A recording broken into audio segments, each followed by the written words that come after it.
On Sunday, Donald Trump announced that he will not participate in tonight's Republican candidates debate, hosted by Fox News in Milwaukee. Whatever you think of Trump, he is, as of tonight, the indisputable far and away frontrunner in the Republican race. We think voters have an interest in hearing what he thinks. So when Trump approached us about having a conversation for a far larger audience than he'd receive on cable news, we happily accepted. That interview will air tonight in this space at 8:55. We hope you'll watch. Why aren't you at the Fox News debate tonight in Milwaukee? Well, you know, a lot of people have been asking me that. When you say there are people on stage who shouldn't be running for president, who do you mean? Whatever happened to Mike Pence? He's out there attacking you. What is that? Do you think Epstein killed himself sincerely? Do you think we're moving towards civil war? It's good to have you at Bedminster. It's very nice. I love it. You're saying they stole it from you last time. Why wouldn't they do the same this time? Oh, well, they'll try. They're going to be trying. Mitch McConnell was trying to get senators to impeach me. Crooked Joe Biden is so bad. He's the worst president in the history of our country. I don't think he's going to make it to the gate, but, you know, you never know. It started with protests against you, then it moved to impeachment twice. Right. And now indictment. Are you worried that they're going to try and kill you? Why wouldn't they try and kill you, honestly? They're savage animals. They are people that are sick. So do you think it's possible that there's open conflict? I can say this. There's a level of passion that I've never seen. There's a level of hatred that I've never seen, and that's probably a bad combination. We're doing this interview, but we'll get bigger ratings using this crazy forum that you're using than probably the debate.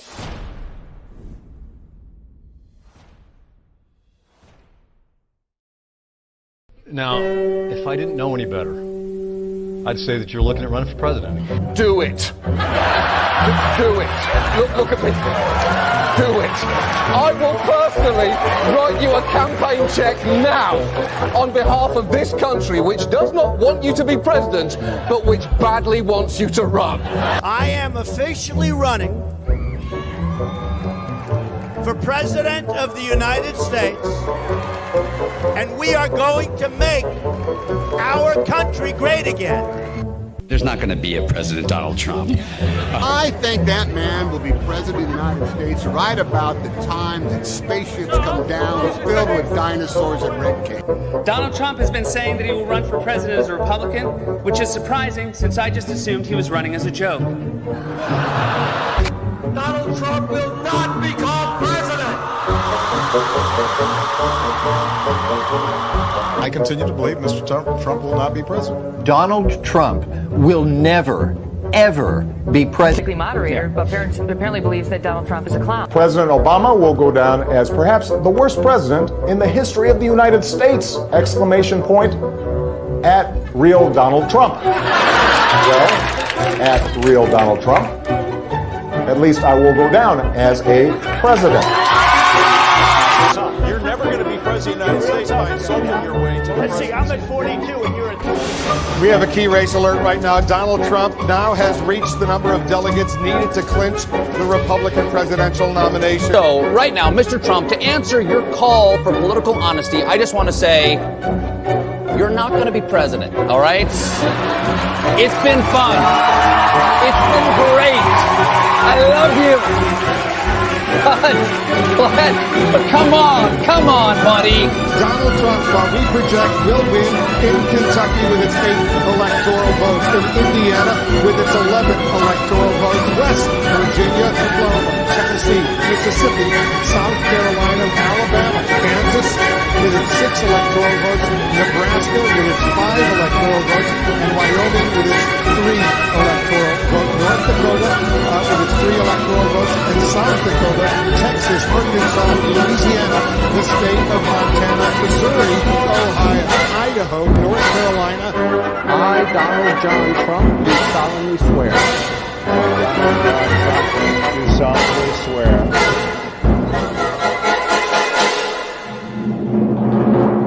Together, we will make America great again.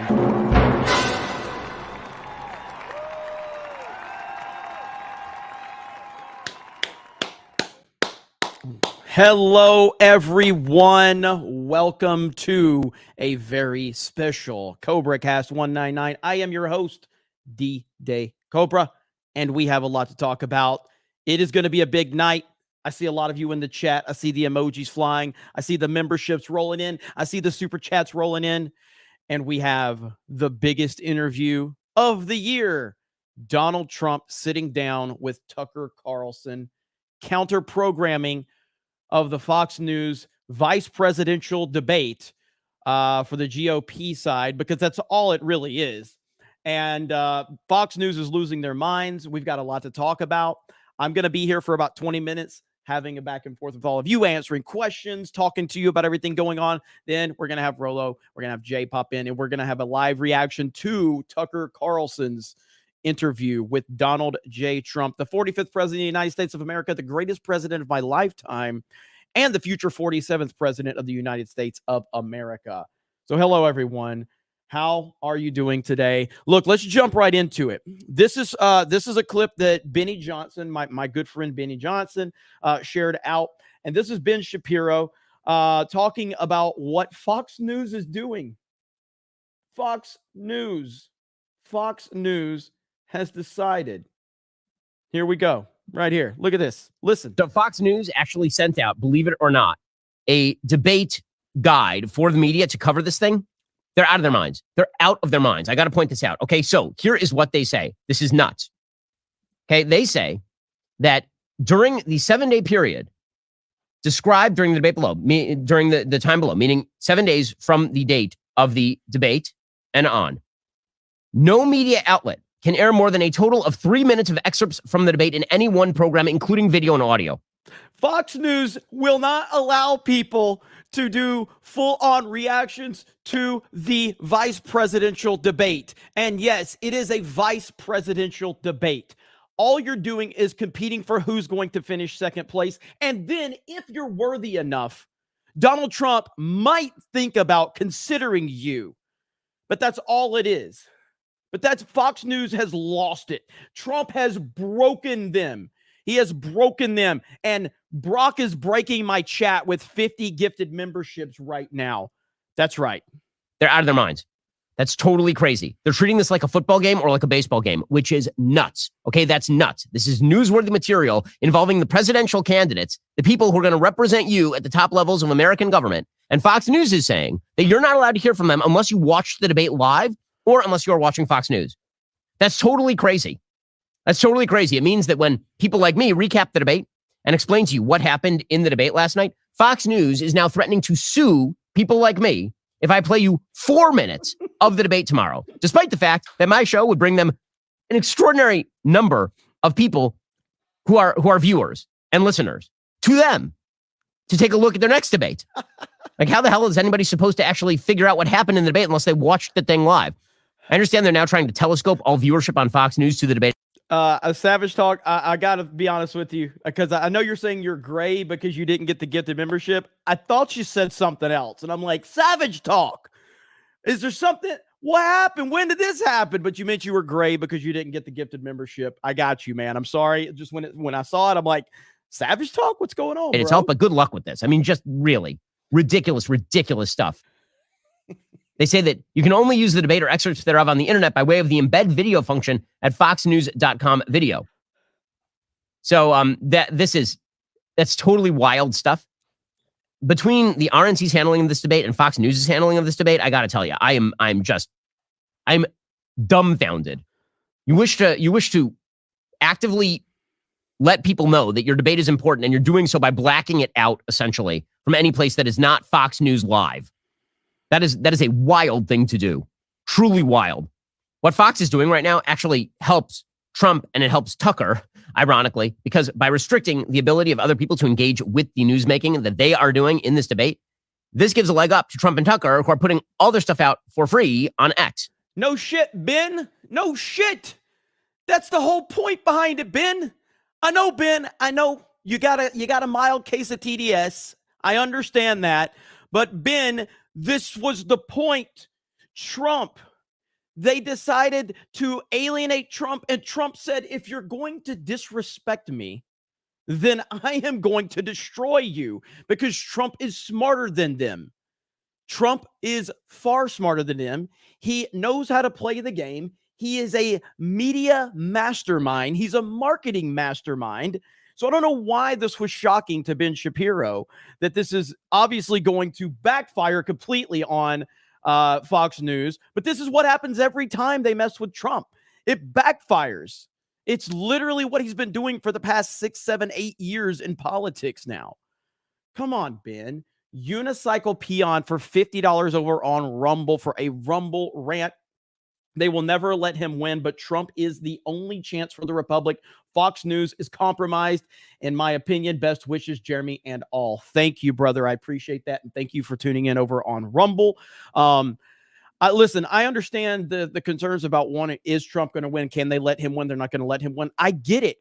But just because things don't look good, we cannot give up hope. We cannot sit there and just go, I'm not going to try because things look hard and they look tough. This is literally what defines success. It's literally what defines success, because people that are successful, truly successful, people that make a difference, go through hard times, and you're always looking ahead and you're going, I can't do it. It's too hard. There's too much to overcome. It's too difficult. That is literally what happens every single time. And Alec Baldwin's finger, 50 gifted memberships from Alec Baldwin's finger. This might be one of the, listen, Snake Pit, this is going to be a huge audience tonight. All right. Let them know what's up. Let them know what CobraCast is all about. Or that's what's good. This is going to be a huge audience tonight. So let them know, Snake Pit. Let them know where they came, and let them know they're welcome. But let them know you don't miss Alec Baldwin's finger. You don't miss. Now, but yes, I so Unicycle Peon, and I share your concern. I look at this and I think to myself, like, how can anybody overcome what he has to face? And he's just the only guy on the planet that can deal with it. But I mean, like, it's all relative, man. It's all relative. So whatever you're dealing with, you think that your road is the hardest, your path is the most difficult. That's just how it is. And like with me, I mean, I created Geeks and Gamers in 2011. It didn't make a profit until 2018. 7 years that I literally lost money and had no real idea what I was doing. But I knew I had a vision, and I knew I had a goal, and I knew I was going to work towards it. But at no point in time did I ever think that I would, get to the level I'm at. And I'm mega thankful for that. But all through it, I second guessed myself. It's too difficult. It's too hard. This is not, I should get a regular job. It's Trump is facing an uphill battle, but he has faith in, the people that support him. He has faith in the American people. And we have to have faith in him. There was a tweet earlier that I want to show you. If I can find it. Did I bookmark it? I can't remember. Maybe I bookmarked it. It was a really good tweet. I can't find it right now, but it was basically saying Trump gave up like the later part, the later years of his life, where he could have just relaxed, could have lived his life as a multi-billionaire, as one of the most famous people on the planet. And he decided to get involved in politics and do what was best for the United States of America. And look what they're doing to him because of it. He didn't have to do this. He didn't have to. He chose to do this because he loves the country. Now, people can sit there and go, Trump did it for his ego. Hey, guess what? Every single person that's even halfway successful on the planet has a fucking ego. Period. If that bothers you, then you're probably the person that's masking up right now because CNN has a report telling you to mask up. But successful people have egos. They are driven. They have an attitude, and they don't mind pissing you off. And if that bothers you, wear your fucking mask, sit in the fucking corner, and wait for CNN to tell you what to do next. But for successful people that are driven, that's how they are. That's how the world is. Deal with it. Deal with it or sit in the corner. Now we've got this. So we've got Rudy Giuliani, who's had his mugshot. We've got all these attorneys that are involved, or not. Some of them are involved, some of them aren't involved. The fact that they're arresting attorneys right now is mind blowing. But this is the level of corruption that we are at with the Joe Biden administration. We also have this clip right here from Benny Johnson with right here from, listen to this, from Fox News is so fucking bitter right now.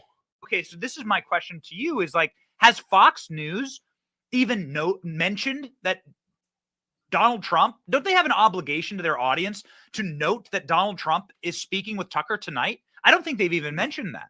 Well, you would think. So there is a source inside Fox, and I'm telling you this for the first time, just told me he still works there, that they are totally banned from even, all shows are banned from even acknowledging that Trump will appear on this show. Whatever happens on the show, if Trump breaks news, they can't mention it. There's been a policy in place since Tucker's taken off the air that you can't say his name on air. And you know, he's like Voldemort. He's like that. He who shall not be named. And explicitly, everyone at Fox was told they cannot mention this or what happens on it. I mean, that's very. I mean, there are a lot of really good people at Fox. I used to be on the network a lot. I'm not talking about the executives, but you know, there's a lot of people there who consider themselves real journalists. They're very good people. They take their work seriously, and this is most frustrating to them. They can't report on the news, all because of this vendetta that the network has against its former top host. Unbelievable. So the two people right now on the conservative side / Republican side in our country, the two most prominent names right now, in my opinion, and I don't think that I'm wrong about this, is Donald Trump and Tucker Carlson. They're the two most prominent names on the conservative side of the out. They just are. And two of the most prominent names, period, in the country. Fox News hates both of them. Fox News despises both of them, and they're teaming up together tonight on Twitter /X. Now, I don't know how long Tucker Carlson's interview with Donald Trump is going to be, but we're going to have the whole thing here. I'm going to react to it live. I'll have Rolo and Jay here as well. So it's going to be a great night, and I cannot wait. I see Unicycle Beyond for 10 says, agree 100% on your rant following my Rumble rant. Cheers. Hey, thank you, brother. We're all in this together, man. We are all in this together, and we have to stand together through all of this because I've just truly never seen anything like this. I really haven't. Speaking of part of my rant earlier, this was a meme that went up, and I fully support this right here. How to interact with someone who falls for it again. And that is how you interact with someone who falls for it again. You point and you laugh. Over and over and over and over again, you point and you laugh. That is how you handle it right there. That is a 10 out of 10 meme. I love it. It's beautiful. It's fantastic. Hell yes. So right now, looks like we are about 22 minutes away from Tucker Carlson uploading this full-length interview with Donald J. Trump, the 45th president of the United States of America, the greatest president of my lifetime, and the future 47th president of the United States of America. Let me see. I had one I want to show you really quick. And this kind of says it all right here. This kind of says it all. Let me find the tweet right here. Tim Pool retweeting Benny Johnson. Lawyers. They're arresting lawyers now. And this is the mug shots. This is insanity.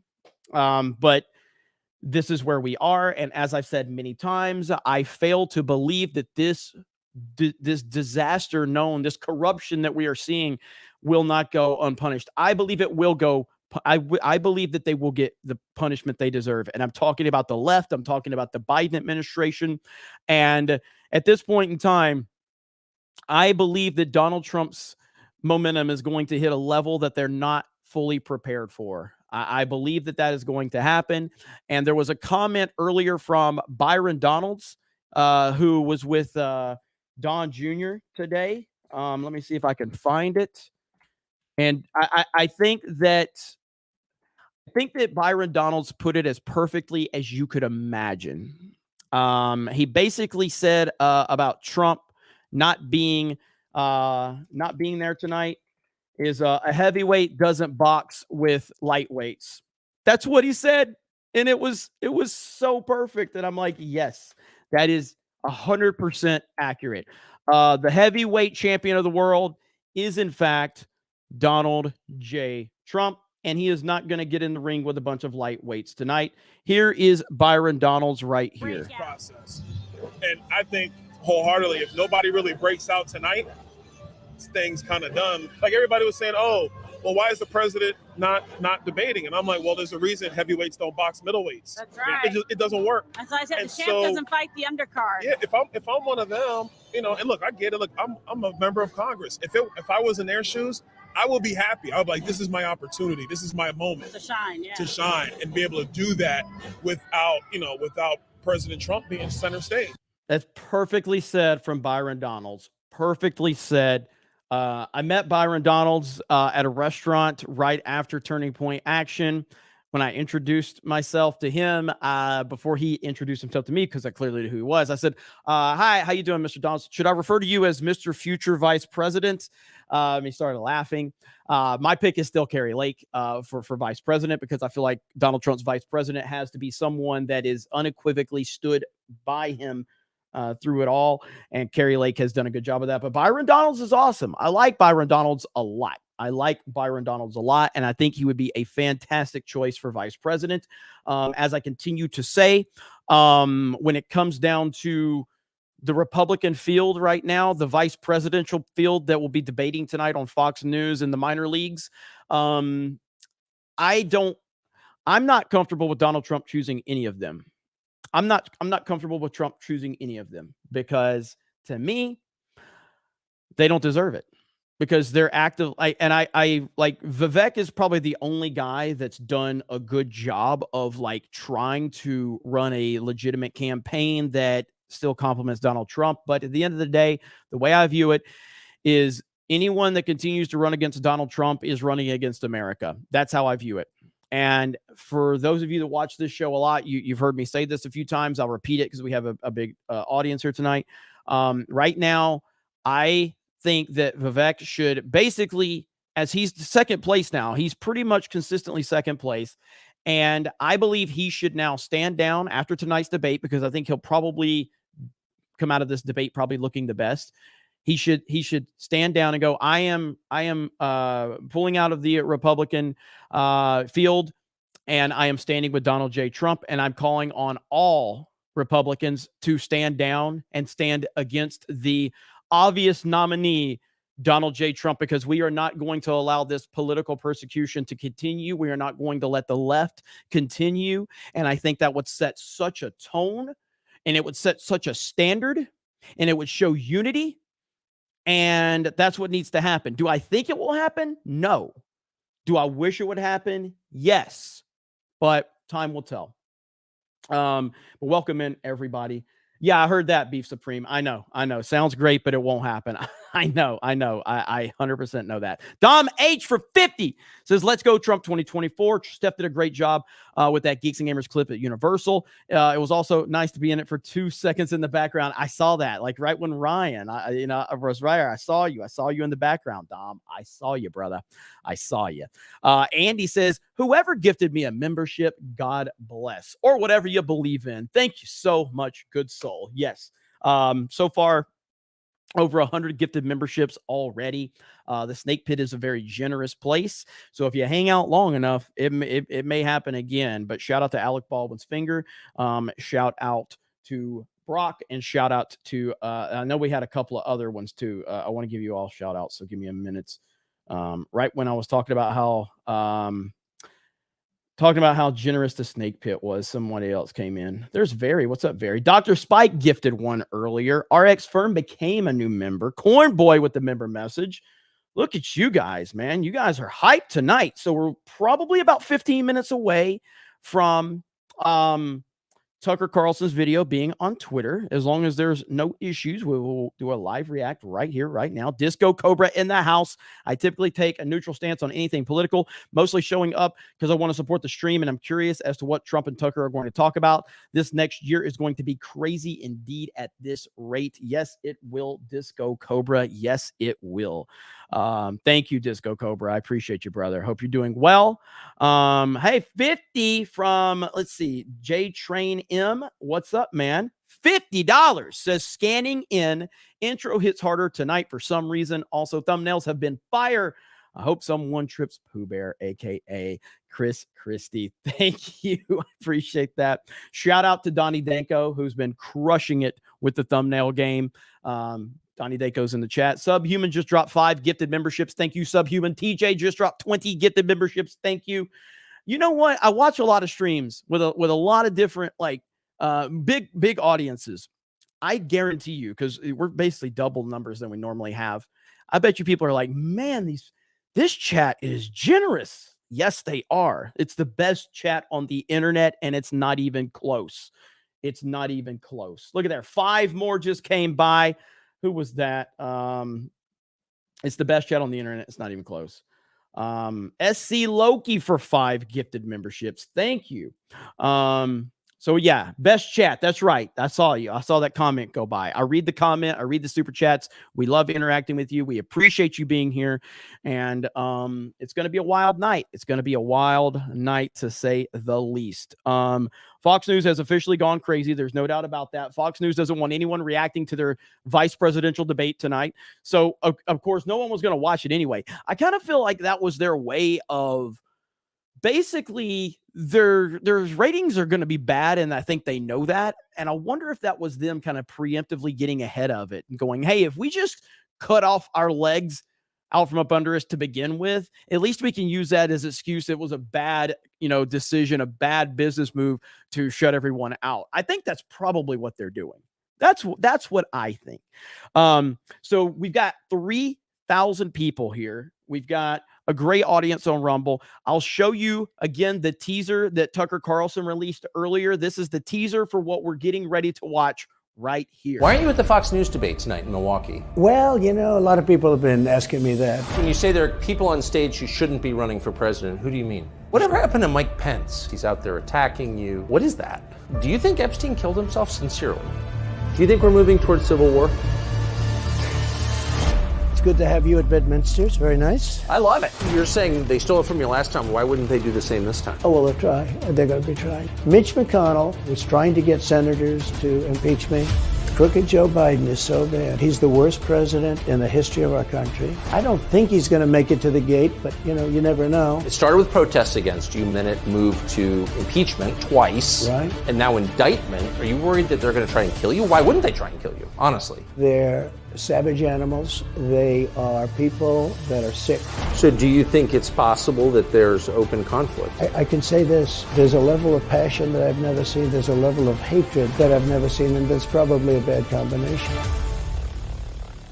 We're doing this interview, but we'll get bigger ratings using this crazy forum that you're using than probably the debate. It's going to be wild. It's going to be a hell of a show. I can't wait. We are about 12 minutes away from Tucker Carlson dropping the full interview here, or dropping the full interview over on Twitter/X. I predict that it will have, and again, it's really hard to determine with Twitter and their views and how that works. But if you just talk about impressions, I have to imagine it's going to have 100 million impressions probably. I mean, let's just look at the teaser that Tucker Carlson. So the teaser Tucker dropped, it's got 3.8 million impressions on just that teaser. What was Tucker's? Let's go back to some of Tucker's, what does Andrew Tate one get? I know his Andrew Tate interview was massive amount of impressions on that. It's really hard to tell how the viewership actually goes. Right here. So if you just go to Tucker Carlson episode 2, that had 61 million impressions. Tucker Carlson episode 1 had 121 million impressions.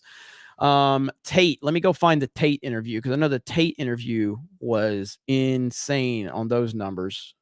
And that's probably going to be the best one to kind of compare it to. So the Tate interview has 107 million impressions. That is a lot, obviously. That's huge. And I would have to believe that Trump's is going to get that. Here's what I'm hoping, okay? Chat, just tell me if this is in the back of my mind. I'm not saying it's going to happen, but I thought about it.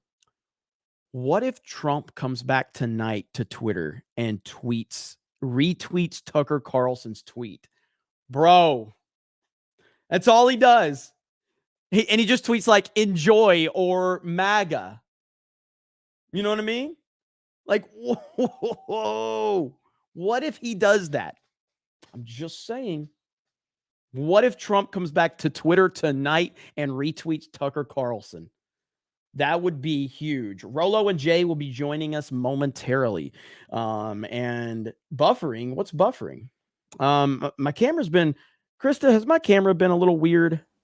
Just a little bit. Not so much to throw us off, but just a little. Okay, yeah, it has been a little bit weird. So everyone say hello to Krista Nova. Krista is here, Jed's here, Eric's here. Okay, just wanted to check, Krista. So you got those links sent out? Yep, here they are. All right. Bye, Krista. Bye. Chat. There we go. All right, Rolo, the Puerto Rican pistolero, is here. What's up, buddy? Not too much. How's it going with you? Pretty good. Fired up. Let's go, man. I'm ready. I am ready to go. We're going to do the quick version. We are also praying for the people of Puerto Rico. We love Puerto Rico. Puerto Rico, the Puerto Rican pistolero. Rolo Wearing the hat. I'm wearing the hat today since since it's on the since it's on the screenshot there. Yes, sir. So. It's going to be this is going to be a big deal here. Did you see the teaser that Tucker put out earlier? Yeah, I did. No, it looks good. And I'm actually Tucker asked not questions that will be difficult for Trump to answer, but questions that are just difficult to ask because of the stakes that are involved in this country. So he's asking the questions that he has to. Yes, 100%. So I'm looking forward to see what Trump says. Yeah, it's gonna be wild. So I do have Tucker Carlson's Twitter account on notifications right now. So again, according to Tucker Carlson, it will drop at 8:55 Eastern Standard Time, which is about 8 minutes from now, which is 5 minutes before the vice presidential debate starts. And that's what I will continue to refer to it as, because it is the vice presidential debate. Who can maybe put themselves in a position to be Trump's VP? What's your thoughts, Rolo, on all of this craziness really quick with, we've got attorneys being arrested now, locked up, mugshots. What is happening to our country? I think once I think kind of like I said the last time I was on, Trump pushed these people to the edge, because even though he kind of went in ready to fight, he was willing to play nice when he started, but they just went after him so viciously that he's, that they can't stop. They can't, because he exposed them through everything that happened, through the Russian collusion that got blown out of the water, through everything going on with both impeachments, through what was going on with COVID, where, Fauci and these people would lie to him. His own generals would lie to him when he was dealing with Afghanistan and things like that. So he exposed them so utterly that they know that there's a significant percentage of this country that just doesn't buy their bullshit anymore. And we know what they're up to. And we know that pretty much no matter what they do, if Donald Trump goes to jail or he doesn't win the next election, we know it's full of shit. Like they're only doing it to eliminate him, to protect themselves. That's the only reason whatsoever. And when you go after lawyers and people like that, whatever happened to, client confidentiality with your lawyer? Like, lawyers deal with some of the most horrible people in the world, and they defend murderers, and they don't go to jail for doing their job, for not exposing these things, and for defending their client. So I don't understand how they can do this. To me, this is a huge constitutional crisis. And look, these people burned the Constitution years ago. But now, again, they're basically taking the ashes of the Constitution. They're like, "Hey, we burned it," and then they throw it in our face and blind us like sand. It's just like, man. Yeah, they keep pushing and pushing and pushing.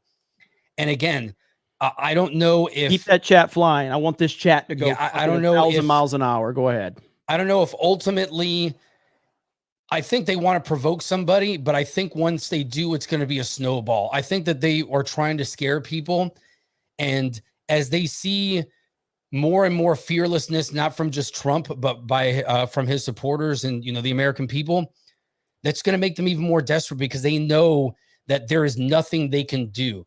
it's like a tank breaking through brick walls. There's nothing that can stop it. The momentum is all there, and they're going to go crazy. So I'm curious to see how far they're willing to go. Are they willing to do false flags? Are they willing to do things to try to blame Trump supporters and it's really them? Are they really going to throw Trump in prison? Are they going to try to cut some sort of deal? I don't know. I don't know what they're going to do. Here's my thought on it. And I know, so we're 5 minutes away from the time that Tucker Carlson said he is dropping the interview on Twitter.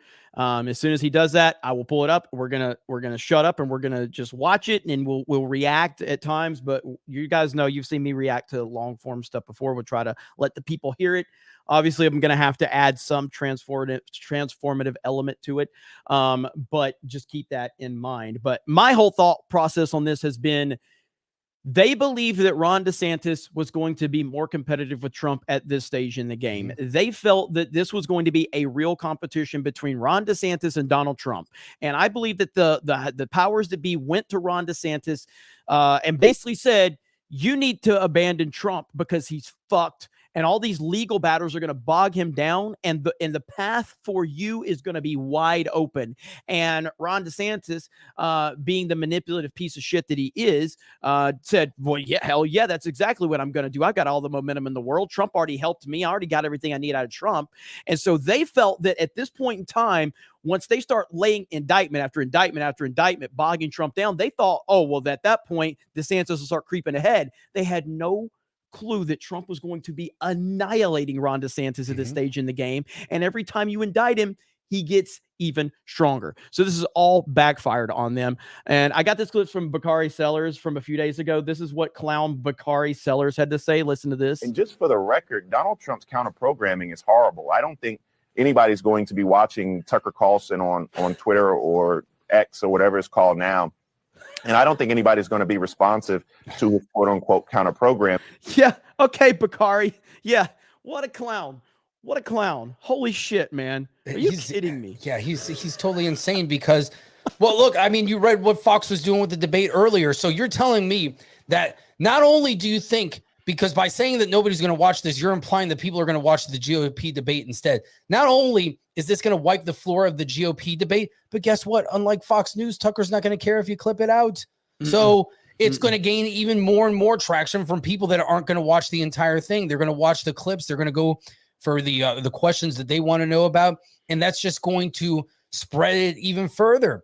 So these guys are totally insane because, again, they know they're lying. They did this through the pandemic. They did this throughout the entire election process in 2016 and 2020.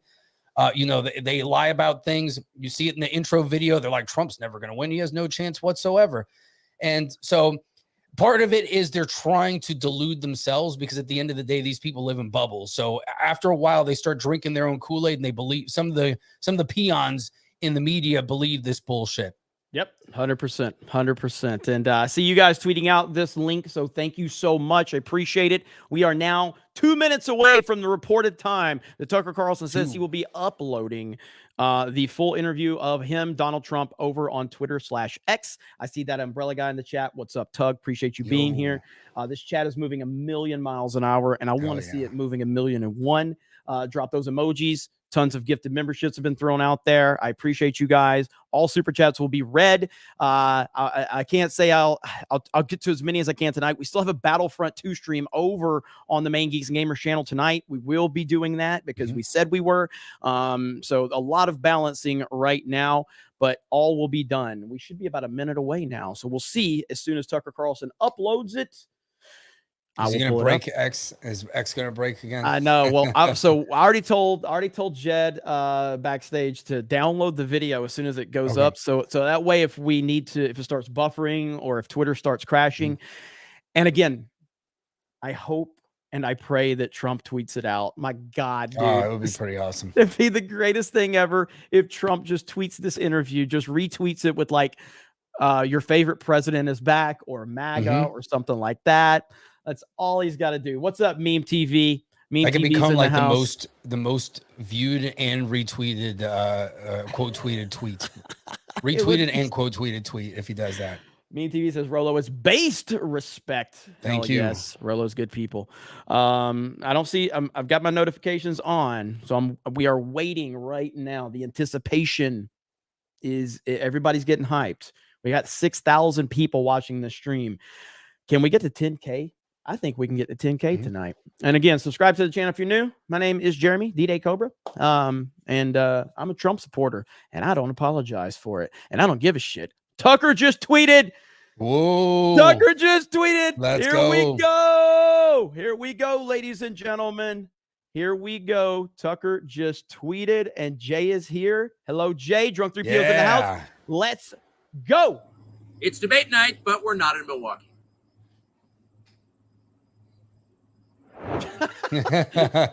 Thanks for joining us. Thank you. Why aren't you at the Fox News debate tonight in Milwaukee? Well, you know, a lot of people have been asking me that, and many people said you shouldn't do them, but you see the polls have come out, and I'm leading by 50 and 60 points. And, you know, some of them are at 1 and 0 and 2. And I'm saying, do I sit there for an hour or 2 hours, whatever it's going to be, and get harassed by people that shouldn't even be running for president? Should I be doing that? And a network that isn't particularly friendly to me, frankly. You know, they were backing Ron DeSanctimonious like crazy, and they giving up on him. I mean, it's a lost cause. It's reminded me very much of 2016. You know, in 2016, I went through the same stuff and had to fight them all the way. And then they became very friendly after I won, or just about when I was winning. But I just felt it would be more appropriate not to do the debate. I don't think it's right to do it. If you're leading by 50, 60, I have one poll, I'm leading by 70 points, and I'm saying, why am I doing it? And I'm going to have 8 people, 10 people, whoever made the debate, I don't know how many it is, but I'm going to have all these people screaming at me, shouting questions at me, all of which I love answering, I love doing, but it doesn't make sense to do them. So I've taken a pass, as you probably noticed. Well, I did. I'm grateful that you did. It's interesting, though, because you spent a lot of your career in television. Yeah. You had a top show in television on NBC. But you don't feel the need now running for president to do television, obviously. Do you think television is declining? Well, according to a poll that I guess we just saw, it just came out where it's down like 30, 35%. But I think they were referring to cable. I think cable's down because it's lost credibility. MSNBC, or as they say, MSDNC, is so bad. It's so wrong what they write and what they do and what they say. It's, you know, it's fake news, as I said. I think I came up with that term. I hope I did, because it's a good one. It's corrupt news. You know, really what you do is called corrupt news, but somehow that doesn't play as nicely, but it is corrupt news. So you have MSNBC and you have CNN, who's absolutely doing no ratings at all. I mean, they're dead, but they're doing none because they don't have credibility. They really don't have credibility. Fox is way down, as you know. And the good old days are as you know, long ago. I will say this, it could come back, but they just don't have a lot of credibility. Tucker, you know that perhaps better than anybody. I think it was a terrible move getting rid of you. You were number one on television, and all of a sudden we're doing this interview, but we'll get bigger ratings using this crazy forum that you're using than probably the debate or competition. When you say there are people on stage who shouldn't be running for president, who do you mean? Well, I don't want to really use names, but it wouldn't matter too much. A guy like, I call him Ada Hutchinson. It's Asa, but I call him Ada. Why do you call him Ada? You know, I could tell you, but I don't want to get myself in a little trouble. But he's weak and pathetic. And he was, I never understood the guy, never knew him. He was the governor of Arkansas. Not a very popular guy. I don't know how but that state is such a great state. The people are so incredible in that state, and they love me and I love them. How does this guy get elected governor of Arkansas? But he's nasty always, and has been. A guy like Chris Christie, the guy left with a 8%, think of it, 8% approval rating in New Jersey. Now he's running for president, and he runs solely on the basis, oh, let's get Trump. He's like a savage maniac. He's like a lunatic. And that's all he talks about. His poll numbers are very, very low. He's about 2%. What's he like? You know him well. No, I've been friendly with him over the years, but I couldn't give him a job because I just never trusted him very much. I was just never one of his people that really trusted him. I never gave him the job. And that's one of the reasons he feels so hurt and so betrayed. And I understand that. I really do. I understand it. But I never gave him, he wanted to be different things. He was looking at different elements of the administration. And I decided I didn't want to do it. And now I'm glad I did, because you see, but we had some great people. I had great people. We'll have even better people if we do this, because now I know Washington. Before I didn't know Washington. But guys like Bill Barr were terrible. I mean, they were, I would say, Bushies. I say that with respect to the Bush family, but they were Bushies, and it doesn't work out for us. It was clear, this is kind of far afield, but it was just interesting. I read Barr's account of his time. He wrote a book about it, right? His autobiography. And in it, he lies about Jeffrey Epstein's death. Clearly lies. Uh-oh. Do you think Epstein killed himself sincerely? Uh-oh. I don't know. I will say that, he was a fixture in Palm Beach. Yeah. I don't know what Barr said about it either. I have no idea what he said. What did he say? He killed himself, probably? He said he killed himself, and that they were going to do this investigation. They never did the investigation. It's never been public. Well, and they hid it. And why are they doing that? And clearly Barr knew. But why would Bill Barr be covering up the death of Jeffrey Epstein? Bill Barr didn't do an investigation on the election fraud either. Okay. He said he did, and he pretended he did, but he didn't. McSwain, the U.S. attorney in Pennsylvania, Philadelphia, said Barr just wouldn't let him do it. It was crazy. Barr became so petrified, so frightened of being impeached. They were going to impeach him. I don't know if you remember it. Yeah. It's not a big moment in history. But they said, we're going to impeach. They play a much rougher game, the left, the lunatics. And they were going to impeach Bill Barr, and he was petrified. Now, how do you not get impeached? Don't do any of this stuff. But he didn't do the job there. I don't know what he did with Epstein, but possibly he didn't. Do you think it's possible that Epstein was killed? Oh, sure, it's possible. I mean, I don't really believe. I think he probably committed suicide. He had a life with, beautiful homes and beautiful everything, and he all of a sudden he's incarcerated and not doing very well. I would say that he did, but there are those people. There are many people. I think you're one of them, right? But a lot of people think that he was killed. He knew a lot on a lot of people. He was killed. You think so? I think the closer you look, I'm not a conspiracy person at all. I believe everything I hear. But yeah, the closer you look into it, I mean, the Attorney General of the United States, your Attorney General, clearly lied about the Epstein death. Yeah, and he was. Why? He was certainly. It wasn't well done. They had no cameras. They had no anything. Everybody was sleeping, and a case could be made. Look, I'm not going to get involved in it, but I can tell you a case could be made either way. But it certainly wasn't the most well-run place. So the reason I'm asking you is I'm looking at the trajectory since 2015 when you got into politics, for real, and then won. It started with protests against you, massive protests, organized protests by the left, and then it moved to impeachment twice, right? And now indictment. I mean, the next stage is violence. Are you worried that they're going to try and kill you? Why wouldn't they try and kill you? Honestly, they're savage animals. They are people that are sick, really sick. You have great people in the Democrat Party. You have great people that are Democrats. Most of the people in our country are fantastic, and I'm representing everybody. I'm not just Republicans or conservatives. I represent everybody. I'm the president of everybody.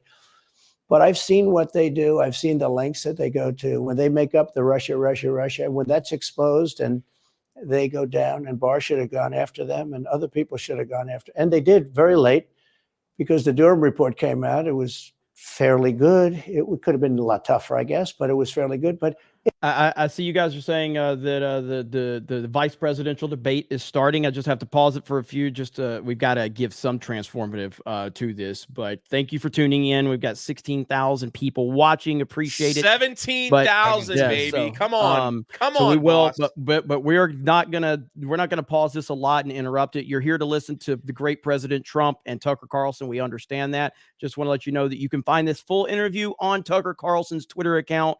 If you want to watch it uninterrupted, please go over there. If you're interested in that, thank you for being here. It explained how corrupt it was.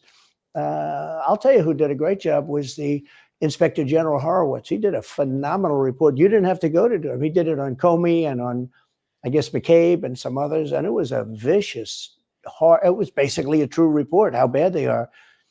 But these people are sick people. These are people that I think they hate our country. You want to know the truth.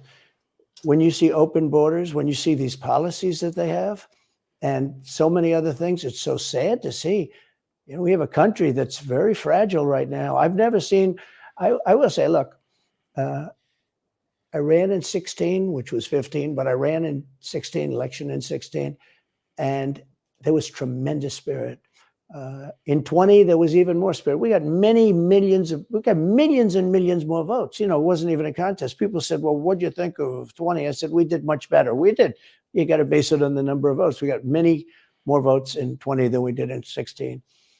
But the election was rigged. It was a rigged election. And with COVID, they used COVID to cheat in a lot of different things. And we have so much on it. It's like so easy. But we had judges that didn't want to look. We had people didn't want to get involved. They called you, he's a conspiracy theorist if you say anything about the election.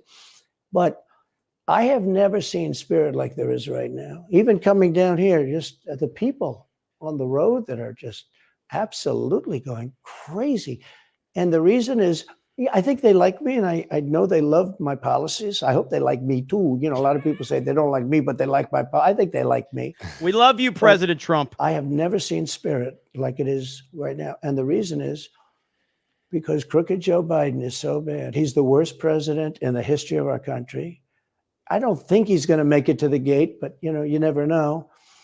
But he's a corrupt person, so corrupt that I took the name off Hillary. You know, I don't do two people at one time. I took the crooked Hillary and I retired the name. That was a good day for her. I bet she was very happy. And I used it for Joe because it's crooked Joe. But Joe is really. But you don't think he's going to make it to November of 2024? Well, I think he's worse mentally than he is physically. And physically, he's not exactly a triathlete or any kind of an athlete. You look at him, he can't walk to the helicopter. He walks. He can't lift his feet out of the grass. You know, it's only 2 inches at the White House, right? It's not a lot. But you watch him, and it looks like he's walking on toothpicks.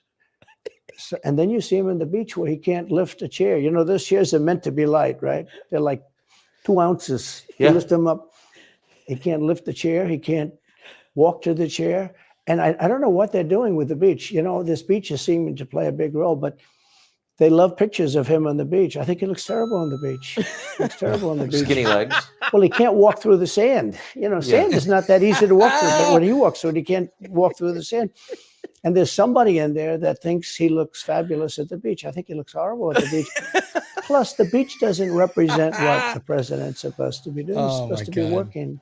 He's supposed to be getting us out of that horrible, horrible war that we're very much involved in with Russia and Ukraine. You could do that. You could do that very easily. I believe you could do that I don't believe he could do it because he's just incompetent. But that's a war that should end immediately, not because of one side or the other, because hundreds of thousands of people are being killed.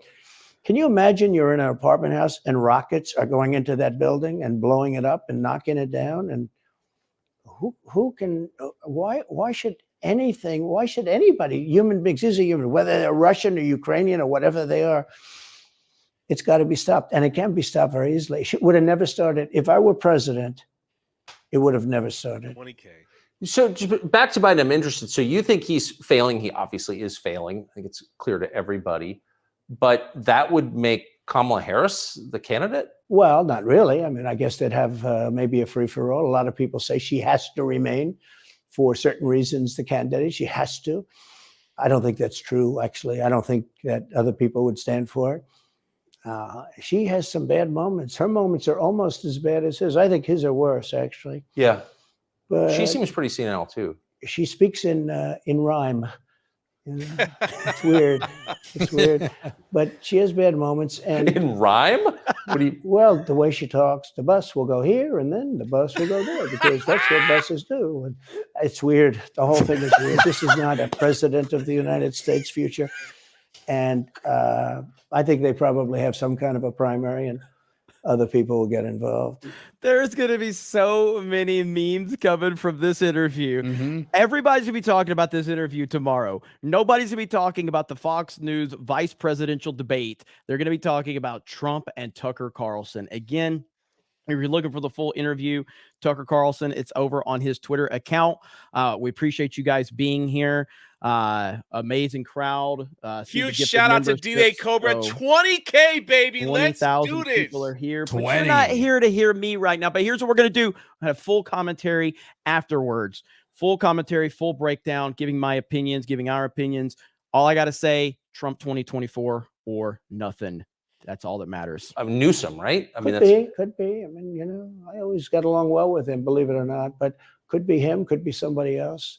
He's got a big load on his shoulders because you look at California, what's happened. But I don't know if the American people really, the people that vote for him, I don't even know if they care. You know, you look at so many of the things that are going on, and people don't seem to be. In the old days, if you had a bad record, it meant a lot. Today, if you have a bad record, it doesn't really mean anything. You know, he looks good. He's a nice looking guy, speaks well. But Biden, every time you watch him talking, it's like he's walking on eggs. You're waiting for him to collapse. And he almost always does. And I got to know the leaders of all of the countries, essentially, but the big ones. And the bigger, the tougher the leader. You know, it's like sort of, I guess maybe that's the way it's supposed to be. But I got to know President Xi of China and Putin and Kim Jong-un, North Korea. Did a great job with North Korea, kept us out of a nuclear war. We would have 40,000 dead soldiers right now. They'd drop a nuke right on top of the military base. But we have 40,000 soldiers over there.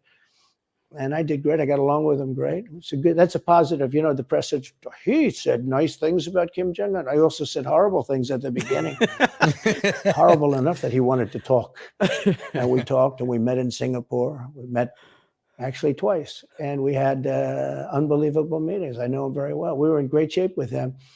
What do you think he and Xi and Putin think of Biden? I think they can't believe it. I think they probably say this is some kind of a system. You know, they had great respect for our country. They respected me. They had great respect for our country when I was there. Every one of them. Look, if you go to North Korea, you take a look at what happened. You know, the Olympics was dead. South Korea spent billions on the Olympics. Nobody was going to go. They didn't want to get blown up. They called me and they said, we are going to let the Olympics proceed. This is North Korea. I said, you should go into the Olympics. Put your athletes in. It wasn't like, you know, they were big on athletes because, you know. Famine. But they went in and they actually participated. And within about 2 days, the entire thing was sold out. And if it wasn't me, that would have never happened. But I got along very well with him, and that's a positive thing. He does have massive nuclear power, by the way. And if Hillary would have gotten in, or if the Obama thought process continued, it would have been a nuclear war, absolutely, with North Korea. He was expecting to go into a war, and it would have been a nuclear war. So do you think the rest of the world looks on at Biden and thinks someone else has got to be running the government? Well, somebody else has to be. I don't think he's capable of doing anything. Look, when I debated him, I said, how come, and this was in front of probably not a friend of yours, Chris Wallace. He was the moderator. Not a friend. I said, why is it? He wants to be Mike, but he doesn't have the talent. It's one of those bitchy little man. He wanted to be his father, but he didn't have the talent of his father was great. His father, a little fussy man. His father interviewed me in 60 Minutes. It was actually a 10. Can you believe it? No, I totally. His father had talent, at least. I may have been the only guy that he gave a good 60 Minutes. He was rough. Really? His father was tough. He was great, though. He was great at what he did. But Chris Wallace was so upset.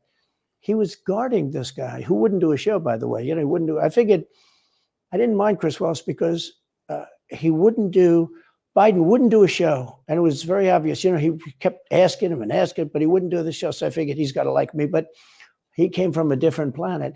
But remember when I asked the question, why is it that the mayor of Moscow's wife is allowed to give you $3.5 million? Don't forget, that was brought up now. It's brought up all the time, but that was brought up by me long before anyone ever heard of it. I said, the mayor of Moscow's wife giving you $3.5 million. What did you do to deserve $3.5 million? To Biden. And Chris Wallace said, this has nothing to do with the debate. I mean, he got in the way of the question. No, it was crazy. And I said, well, wait a minute. He got $3.5 million from the mayor of Moscow's wife. Now, people forget that, but if you go back and take a look, you will see. And Chris Wallace didn't want me to ask that question. I said, I think it's a very appropriate question. It turned out to be much more appropriate than people thought. Amazing. So do you have a preference in, assuming you're the Republican nominee and all goes as you plan it to go, do you have a preference in who you run against? In many ways, I'd love to run against him because his record's so bad. You know, it's still horrible when you look at inflation and everything else, but others also have very bad records. I mean, California's a bad record, so, you know, should it be Gavin or should it be somebody else? When I look at San Francisco, what's happened to that incredible city? That was one of the greatest cities in the world just a short while ago, and now it's very sad when you look at it. Los Angeles, every city practically, all the Democrat-run cities. You know, Republican-run cities are doing very nicely because they arrest people when you have crimes. And they don't go after political candidates because they think it's good. You know, I mean, it's like been amazing. My poll numbers are the highest I've ever had. But because people understand it. Well, can I just ask you, that gets back to my original question. So if the protest didn't work, you got elected anyway. Yeah. Impeachment didn't work twice, obviously. Indictment is not working. Your poll numbers go up. When they raided Mar-a-Lago in August of last year, your numbers went up. They can indict you 20 times and you're not gonna lose the Republican primary because of that. Well, so it makes it look even more ridiculous. I mean, the 4 indictments, and maybe there'll be more. I don't know. These people are crazy. But they're counterproductive. So if you chart it out, it's an escalation, is what I'm saying. Yeah. So what's next after, you know, try to put you in prison for the rest of your life? That's not working. So like, don't they have to kill you now? I think the people of our country don't get enough credit for how smart they are. And I'm not sure I would have said this 10 years ago, but they get it. You know, they really get it. Perfect when somebody answer. Gets indicted, your poll numbers go down. When somebody gets indicted, you announce, ladies and gentlemen, I'll be leaving to spend time with my family and to fight for the rest of my life on this stuff. But you're out of politics. I got indicted 4 times. All trivia, nonsense, bullshit. It's all bullshit. It's horrible when you look and you look at what they're doing. The boxes hoax, I'm covered by the Presidential Records Act. I'm allowed to do exactly that. He's not covered, and he's got 25 times the number of boxes, and he's got them stored in Chinatown. He's got them stored in a flimsy garage underneath his Corvette at Penn. And by the way, at Penn, he gets millions of dollars. China pays this guy millions of dollars. See, I think he's the most corrupt president we've ever had. And he also has the distinction of being the most incompetent. And I believe both. I mean, he's both incompetent and corrupt. So and who is I running the actually government? believe he's compromised because China knows so much about him. They know where the money comes from. They know where it is, who paid it, and they probably paid it. Well, they do pay Penn, and he gets $1 million. I think he takes $999,000 because, keeps it a little bit under $1 million, like by $1. But he, in many ways, is a Manchurian candidate. We have a Manchurian candidate. And he's afraid to tell Russia to get out of Cuba. He's afraid to tell China to get out of Cuba. He's afraid. China now is building, think of this. China is building military installations in Cuba. The Cuban population of Miami is not too happy because they're never going to be able to go back.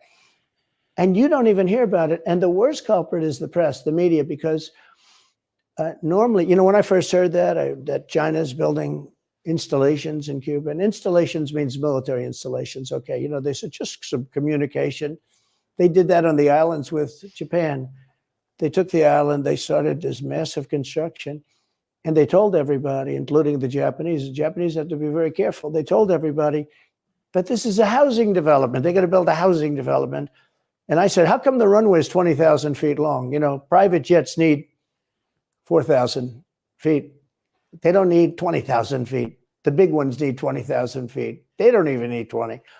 And I looked at the runway. I said, that's the largest runway ever built, both in width and length, for housing development. There's nobody that has a plane that big that you would have a runway that's Why that's is for China testing. allowed to conduct imperialism in our hemisphere? Well, yeah, and it's far beyond Cuba. It's all over South America. Yeah, in the Caribbean. So we built a thing called the Panama Canal. We lost 35,000 people to the mosquito, malaria. Yeah. We lost 35,000 people building. We lost 35,000 people because of the mosquito.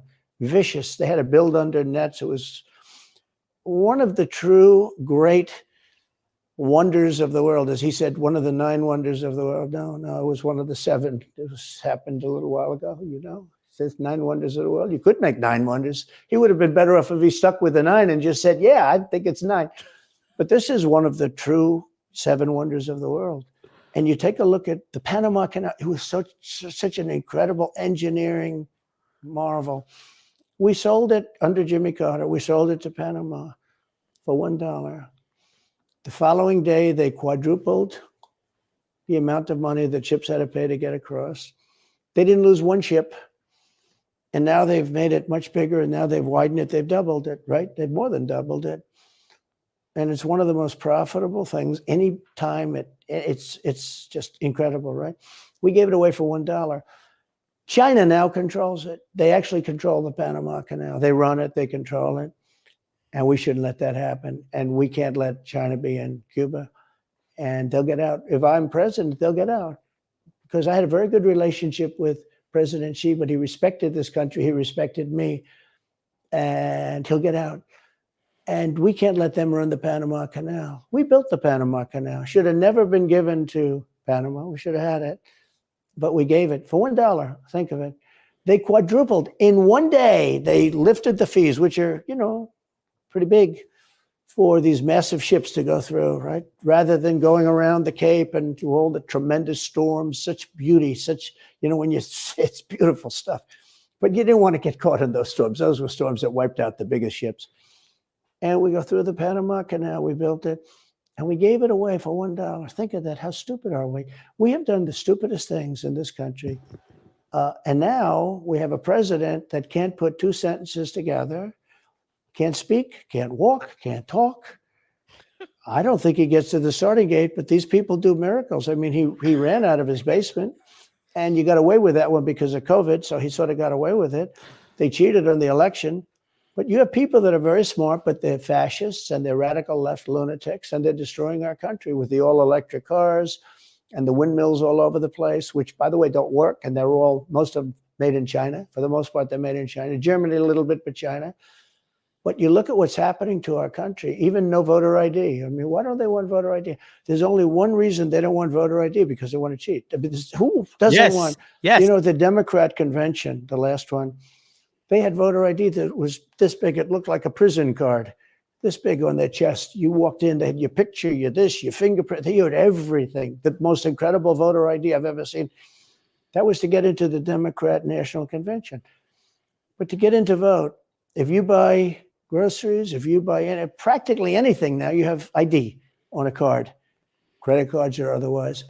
But don't you think it's racist to have to show your ID? Well, they probably say that. They use anything not to show ID, because voter ID is pretty simple. And we could go back, and we should go back to all paper ballots, voter ID, same-day voting. France did it. France had mail-in ballots, and it was terrible. Anytime you have mail-in ballots, you're going to have massive cheating on your elections. Anytime, but not just the presidential election. Anytime you have... Isn't that the whole point of them? Yeah. So you can cheat? Yeah, sure. It's their whole point. That's their whole point. They want to cheat. Yeah. They have to cheat. How do you stop it? Because their policies are so bad that if they didn't cheat, they couldn't get elected. Who wants open borders? Who wants high taxes? Who wants high interest rates? Who wants to not be able to use a gas stove or have to drive an electric car, which, you have a 4-hour drive, but the car only goes an hour and a half. So you have to charge it. The happiest moment for somebody in an electric car is the first 10 minutes. In other words, you get it charged, and now for 10 minutes. The unhappiest part is the next hour, because you're petrified that you're not going to be found to another charger. I'm saying, I'm not knocking electric cars, they're fine. They're fine. But if people want to buy a gasoline car or a hybrid, hybrids are pretty good, actually, but they should be allowed to buy. They don't want to do any of this. So right now, California's in a big brownout because their grid is a disaster. The grid all over the country is sort of a disaster, but the grid in California. And yet they want to have in a very short period of time, millions and millions of cars going off. I'm just going to pause this to highlight your TDS. We like when Trump rambles, so he's going to continue to ramble. So now I'm going to unpause it so you can cry more. That grid, essentially. It doesn't work. So plug your car into a grid that's failing. You should be able to buy an electric car. Electric cars could be fine if you drive short distances and you want to have, whatever, and you have plug-ins everywhere you go. They could be fine. But you got to have gasoline cars. You got to have everything. Let people buy everything. Now there's the new thing is your heating systems in the house. They don't want you to have a modern day heating system. They want you to use a heating system that will cost you at least $10,000 to buy and won't work very well. You know, none of the stuff works as well. One of the things I did with EPA is you have states, many states, most of the states have so much water, you know, it comes out of heaven, right? The water pours down and you have it. It's there. It's got to go wherever it goes, into the oceans, whatever. It's not like a big problem. Now, in some states, they have a problem. You know, you have some desert areas and all, and for that, it's okay. But they have sinks where no water comes out. You turn it on, no water comes out. No water comes out of the shower. No water is allowed to go into the washing machine for your dishes or for your clothing or what. And I avoided all of that. Wait, they have sinks where no water comes out? Sure, you have restrictors. When I say no water, very little water. You want to wash your hands, right? Yeah. And you've seen this, and you turn on the sink and it's very little. Or you want to wash your beautiful hair, right? And you're standing under a shower. Then the suds never go. If the water comes out very slowly, I'm sure you've seen this. It usually takes place in new hotels and new homes. Yeah, you take a drill and take the they have limiter out. Well, you can, but now they make it so you can't do that so easily. They have a restrictor. It's called a restrictor, and it restricts the water from coming out.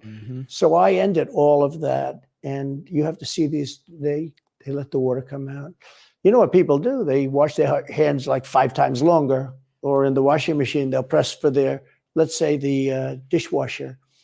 They'll press it, then they'll press it about 7 or 8 times. Yeah. They'll end up using more water, and it still won't be very good.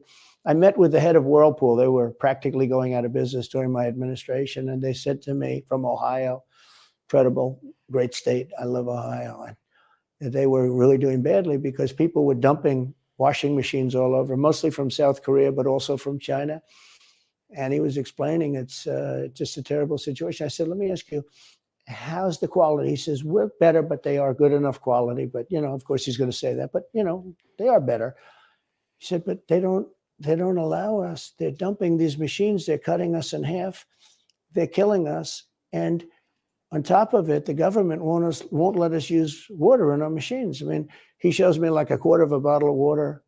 That's supposed to be washing clothing. And I freed it all up, and I put tariffs on these countries that were selling and the machines coming into the country.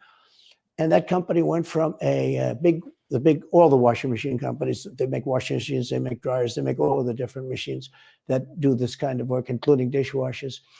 And they went from a disaster area to being just thriving. But can I ask, they love me in that part of Ohio. Well, I bet they do, but why should EPA, no one at EPA was elected by anybody. Yeah. Why do they have the power to decide how much water your washing machine uses? Shouldn't Congress in a democracy get to vote on that? Yeah, you could say that. They do things that are not very... So how do you, that's my question. How do you, if you get elected again, go back to Washington, how do you keep the agencies under control? How do you keep FBI and CIA specifically under control? The way you do it, like I fired Comey, that was a big deal. You know, a lot of people said, and I fired him very early. Somebody said, oh, I wish you would have fired him. There was a real question about firing him. Anyway, you understand, because, you know, when they have a 10-year term, there is a question.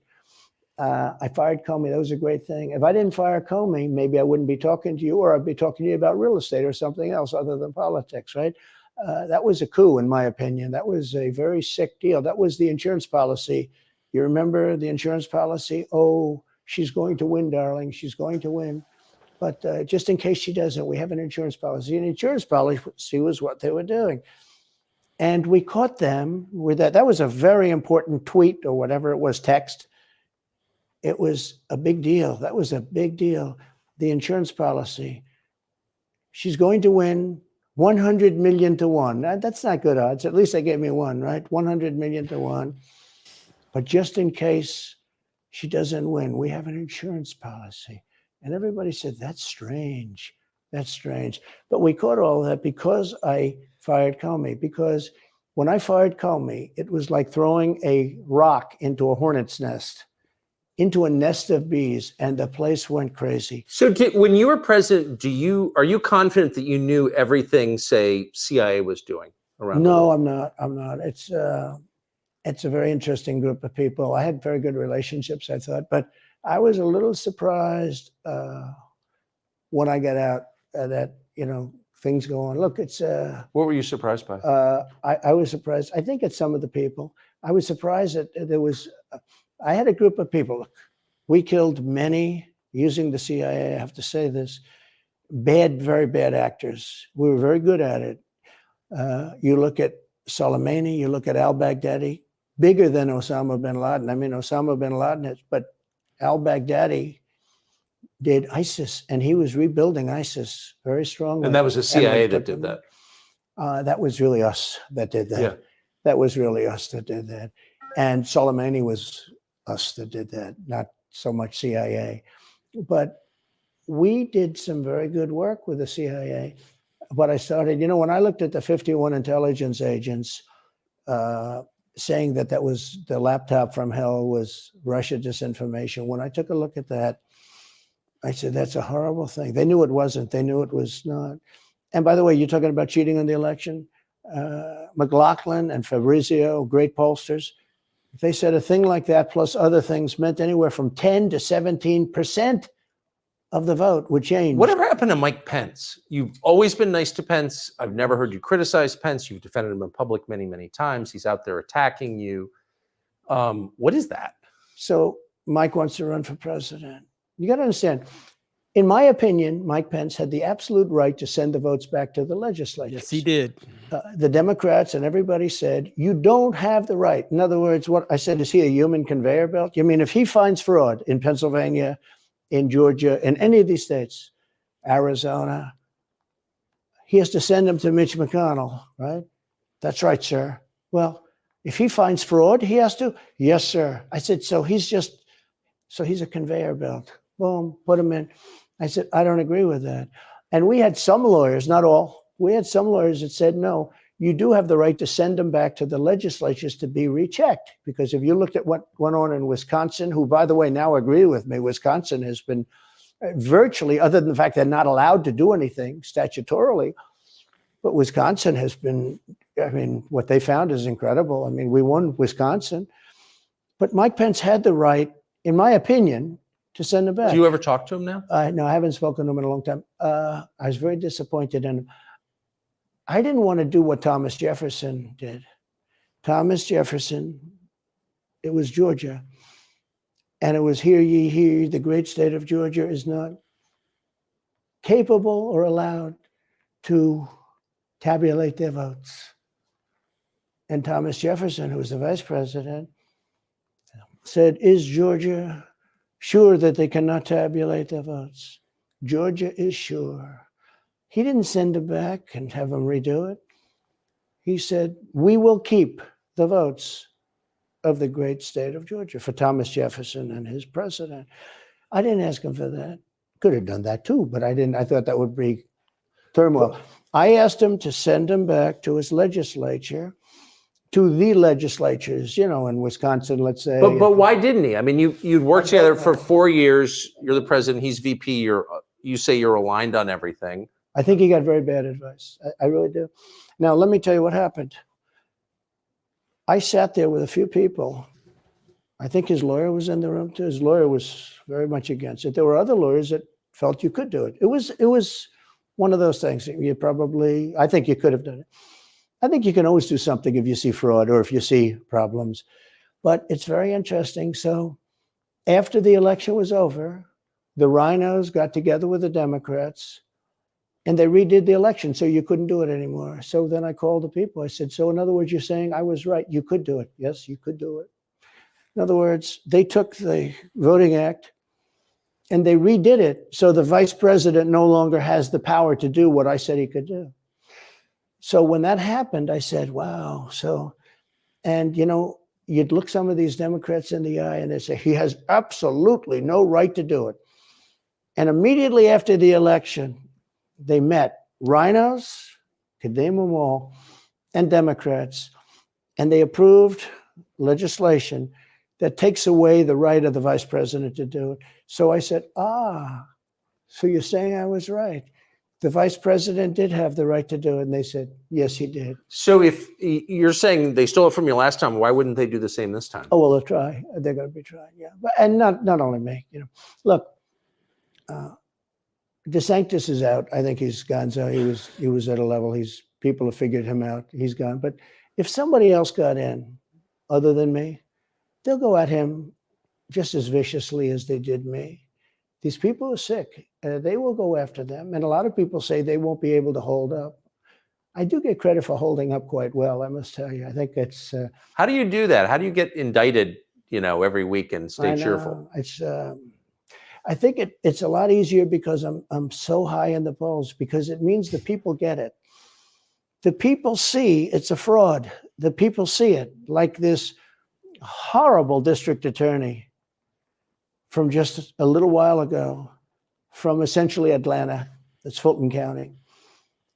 She said, basically, I don't have any right to challenge an election. Well, what about Stacey Abrams? What about Hillary Clinton? What about all of these Democrats that are still challenging my election? The same people that are saying he's challenging an election challenged my election. And they did it with slates. They did it with all sorts of things. They were very bad about it. But basically, they're suing me and they're saying, you don't have any right to challenge it. If you challenge an election, we're going to indict you and put you in jail. So what they're doing is they've weaponized, and don't kid yourself, the DOJ and Biden and the whole group, they're watching all of this stuff. They love the local stuff. The DA in Manhattan. Not only that, they put one of the DOJ top people into the Manhattan DA's office to run things. They don't even have a case against me. It's not even a case. Everyone says, even the Democrats say, you can't bring these cases. You have no case. The attorney general or the district attorney, Fannie Willis in Atlanta, she's getting killed. Basically, she's saying Trump doesn't have the right to criticize an election. But you've been around long enough now. You've seen many elections criticized. I mean, Hillary Clinton goes crazy. Every time she talks, she says, he's not the president. Jimmy Carter said, he's not the president.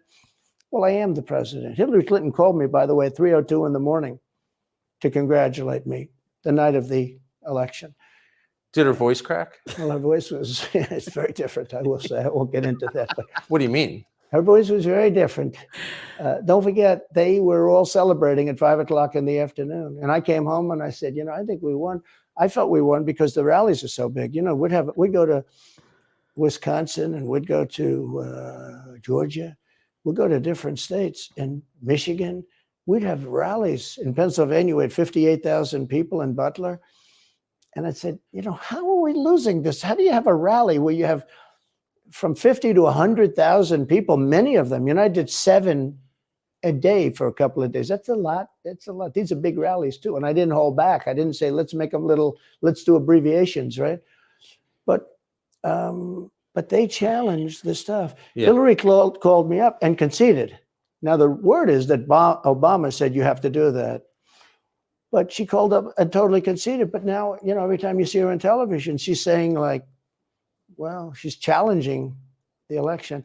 Do you think so? That would mean that she should be indicted, but that would mean also that Stacey Abrams in Georgia should be indicted because she still thinks she won the election for governor. She still thinks that. She's never recanted. And do you think Stacey Abrams will be indicted for that? No, of course not. She won't be. The Democrats don't get indicted for things like that. They don't get impeached. No, it's a different thing. With that being said, yes, I had great support when they did impeachment hoax #1 and impeachment hoax #2. Jim Jordan, the House was fantastic. And actually the Senate was very good for me, other than, Mitch McConnell. I think it's too bad I endorsed him. He was begging, he was going to lose that race and I endorsed him and he ended up winning the race because of my endorsement. He was down, he was going to lose to Amy McGrath. She was $90 million in cash, all set to go. She was leading by 3. He was going down. I did him a favor. And then 3-4 months later, he really wanted to impeach me. He's a bad guy. But if you look at what's going on politically, it's so interesting. The level of loyalty is different in politics than it is in normal life, I will say.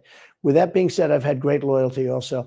But the House was fantastic. The Senate was very good. They overrode Mitch McConnell. Mitch McConnell, in my opinion, was trying to get senators to impeach me, especially for the second one. And on the first one, he acted very, very slow. He should have gone much faster.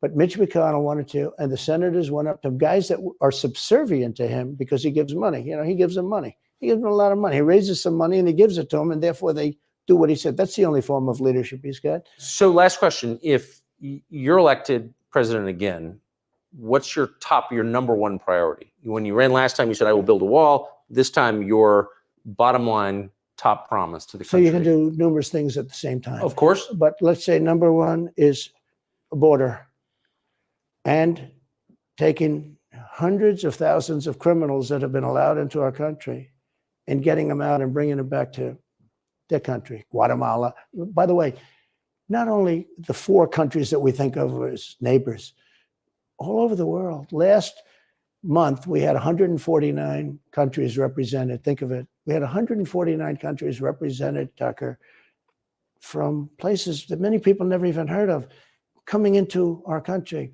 And they're coming in from mental institutions, and they're coming in from prisons. They're emptying out their prisons all over South America. They're emptying out their mental institutions. Terrorists are pouring into our country. We have no idea. I had the strongest border in the history of our country, and I built almost 500 miles of wall. You know, they like to say, oh, was it less? No, I built 500 miles. In fact, if you check with the authorities on the border, we built almost 500 miles of wall. And I had another 200 that I was going to build. You know, it's like water, it seeks. And we're going to build another 200. We built it. It was all set to go. All they had to do was install it. It would have taken 3 weeks. And that's when I found out. I said, I think these people actually want open borders. The first thing I would do would be I would seal up the border good and tight, except for people that want to come in legally. Do you think we're moving towards civil war? There's tremendous passion and there's tremendous love. You know, January 6th was a very interesting day because they don't report it properly. I believe it was the largest crowd I've ever spoken before. And you know some of the crowds I've spoken before. And like July 4th on the mall, I think they had 1 million people there. But I think that the biggest crowd I've ever spoken before was on January 6th. And people that were in that crowd, a very, very small group of people. And we said, patriotically and peacefully and patriotically, right? Nobody ever says that. Go peacefully and patriotically. But people that were in that crowd that day, very small group of people went down there. And then there are a lot of scenarios that we can talk about. But people in that crowd said it was the most beautiful day they've ever experienced. There was love in that crowd. There was love and unity. I have never seen such spirit and such passion and such love. And I've also never seen simultaneously and from the same people such hatred of what they've done to our country. So do you think it's possible that there's open conflict? We seem to be moving towards something. I don't know because I don't know what it, you know, I can say this. There's a level of passion that I've never seen. There's a level of hatred that I've never seen. And that's probably a bad combination. Donald Trump, thank you. Thank you very much. Very much. Thank you. That is a bad combination, by the way. Bad combination. Thank you. And there we have it. It is over. Donald Trump, as we hit 27,000 viewers. Wow. Tucker Carlson, I appreciate you guys being here. I know who the star of the show is. It's Donald Trump. If a few of you decide to hang around afterwards, me and Rolo are going to have a great conversation about it. We're going to read this chat. We're going to interact with all of you. So thank you for being here. Thank you for spending your time here. Again, that full video is available on Tucker Carlson's Twitter account. So I want to give full credit to Tucker Carlson and, of course, the great President Trump, Donald Trump. Trump controlled the whole interview. Wouldn't you say, Rolo? I mean, he controlled it. And he controls every situation he's in. He always controls it. He always controls every situation he's in, and he controlled this. He controlled this just like he controlled the news cycle. Now, from what I understand, let me see how many views it has. It already has 75 million impressions on Twitter right now. 75 million impressions right now. It already has 218,000 likes. So this is breaking the internet right now. This is officially breaking the internet. This will be Tucker Carlson's most viewed interview ever. it may be the most viewed interview ever, period. Now, this is taking place one day before Donald Trump is going to be arrested in Atlanta, Georgia at a dog shit prison. His mugshot will probably be on the internet all over the place, and it's going to be the most viewed mugshot in the history of the world. And he's going to continue to be the most talked about man in the world, and I think his numbers are going to skyrocket. What was your overall takeaway from the interview, Rollo? Like I said, again, I think Tucker did a good job. He only asked a few questions, but the ones that he asked were extremely important, in my opinion. It was, things that we wanted to know. And I think one of the things that impresses me about Trump, and, Tucker kind of mentioned this a little bit too, is how unflappable he's been throughout all of this. Yes. And I think, Joe, my wife would tell you, like, she hears the rants that I go on that I can't put on the internet. And you'd think that he would be the guy that would be that upset. Not me, not us, but he just handles it so well. And it must piss them off so much, because for all the times that I know I personally, and I'm sure a lot of people did when Trump was president, you're like, damn, sometimes he's just so undisciplined. If he just handled this a little bit differently, everyone would love him and he would dominate every time. But sometimes he just goes too far. But now it's he does seem a little bit older. I will say that. I mean, look, he's not a spring chicken anymore, but he does seem, for somebody that was already, 74 when they were president, he does seem like he's a lot wiser. So now he understands how the game has been played. He understands how they're going to do this. And at this point, he almost feels very comfortable. It's like, watching one of the top athletes like Tom Brady in the Super Bowl, and they're just cold as ice. And it doesn't matter what's going on. They may not win at the end of the day, but you would never know from their attitude that could happen. You just don't believe it. I'm glad he brought up like the fact that I think if anybody that's following this, I think we all are worried if they're going to do something terrible to President Trump. I think that's Alex Jones has said, that he thinks that they're going to try to kill him. I think anybody with a working brain thinks that is definitely on the table. I mean, look at everything else that they've tried to do to him. They've indicted him 4 times now. They've went after his business partners. They've went after his family. They go after people that just simply support him, and nothing is working. Nothing is working right now.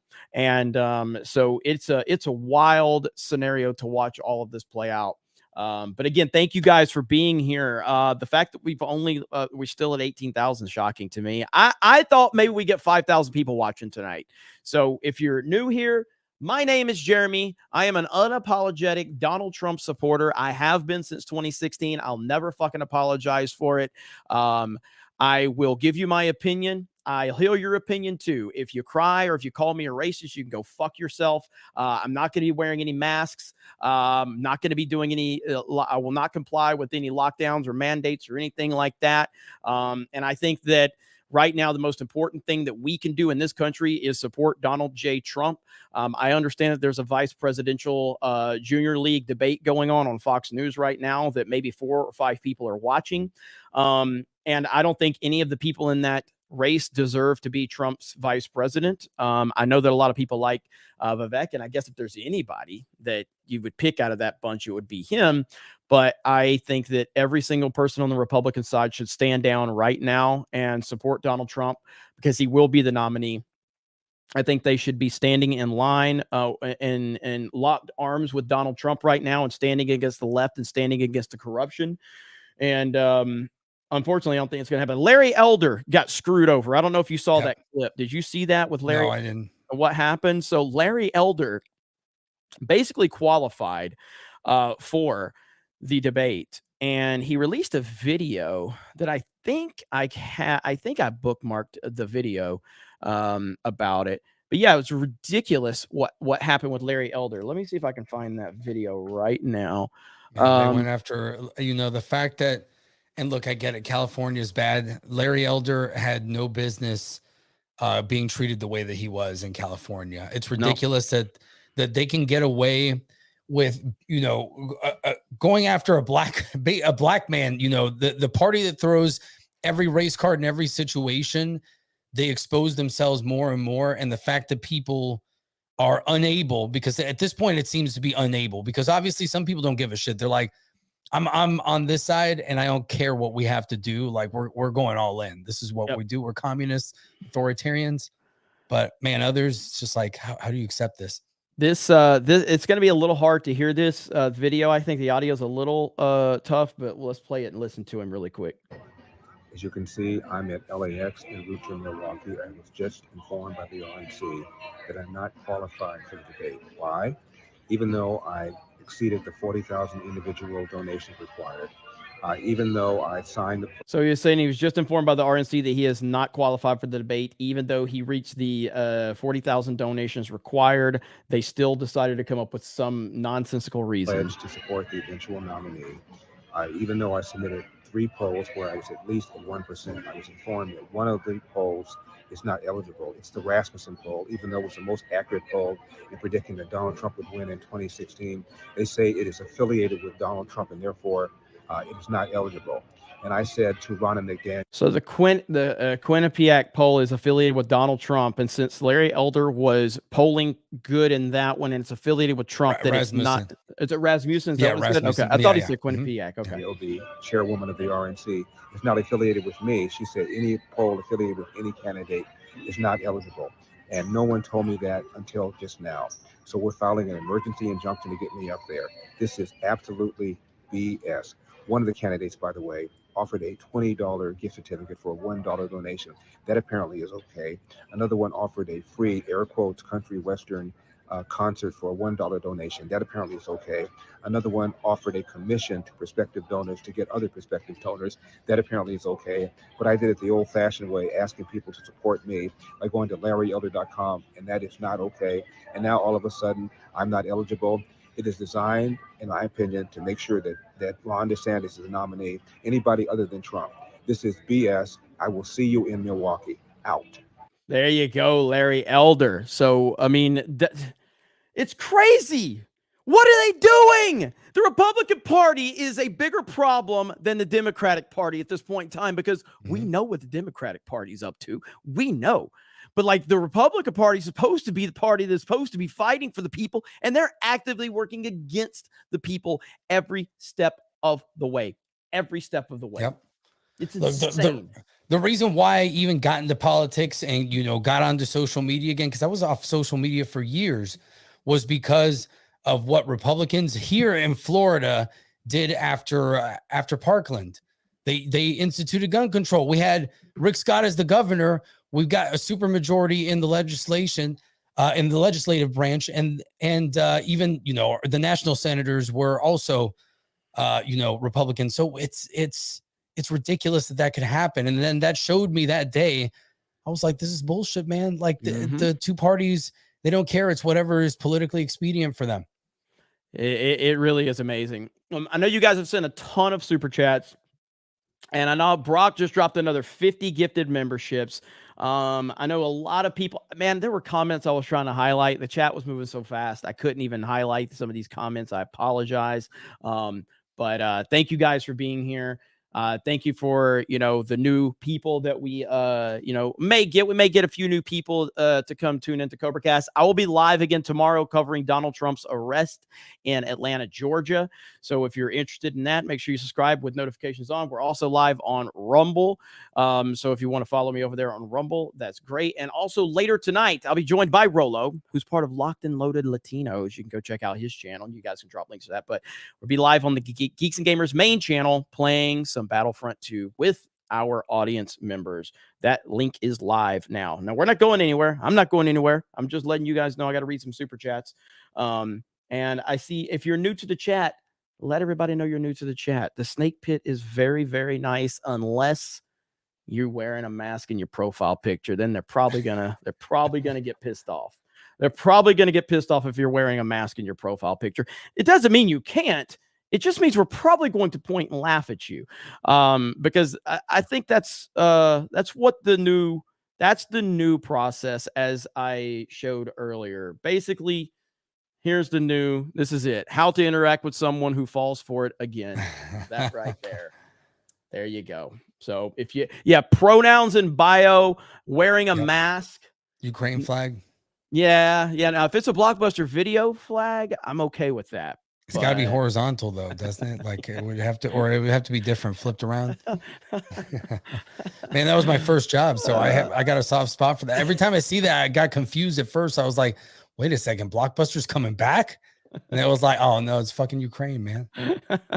Neanderthal says 18K this day. D-Day Gut might just make it on here. Yeah, I mean, we clearly are over 1,000 likes. Man, this is a wild one today. Hayden Wayne, Trump avoided a trap by skipping the debate. The moderators would have tried to get him to say something odd during the debate and would go against his testimony and one of his 7,000 court cases going on. He dodged the bullets. And even still, like, I felt like he was answering his questions somewhat more carefully in certain aspects. Like, for instance, we've heard Trump say, like, I've heard him talk about in the past when presidents would talk about a war, they would lay out like the plan and where we're going to strike. And then the media would report like to the fucking everybody, like, hey, the military is going to strike here, here, and here. And he goes, why would you do that? So when Tucker asked him, like, what are you going to do when you get back in office? I think he focused on what he needed to focus on, which is clearly the border, which is a huge problem right now. I think Trump wasn't going to say what he really wants to do, which is I'm going to go and I am going to scorched earth on everybody. I'm going to pay back all the people that have done me and my supporters wrong. I think that's ultimately what he wants to do and what he will do. But he kind of stuck to just policy and things like that. And of course, the dude is facing 4 different indictments right now. So clearly, there's certain things that he would want to say that he clearly can't say. And we just got to keep that in mind. Did you see his like Truth Social tweet the other day, like where he was basically talking about how they wanted to call him a flight risk or something like that? Oh my gosh, dude. I was laughing my ass off at that one. Let me see if I can find that one really quick.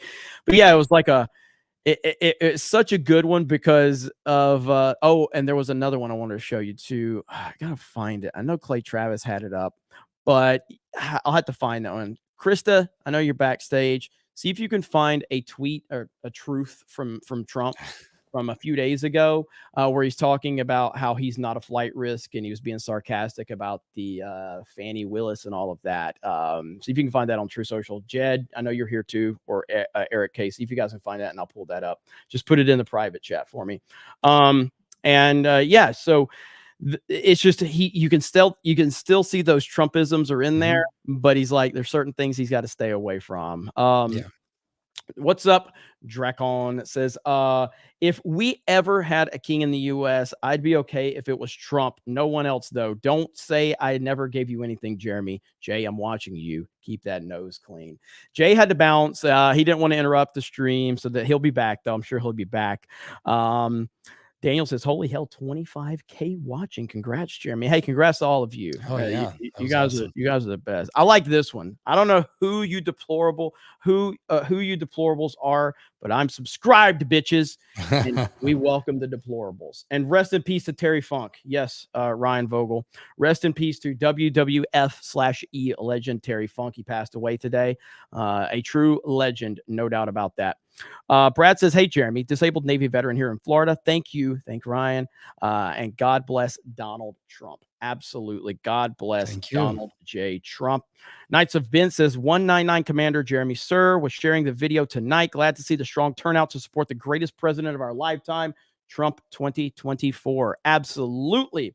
Cassius says, welcome to the 199, you based MAGA loving, beautiful sons of lovely women. I'm sure.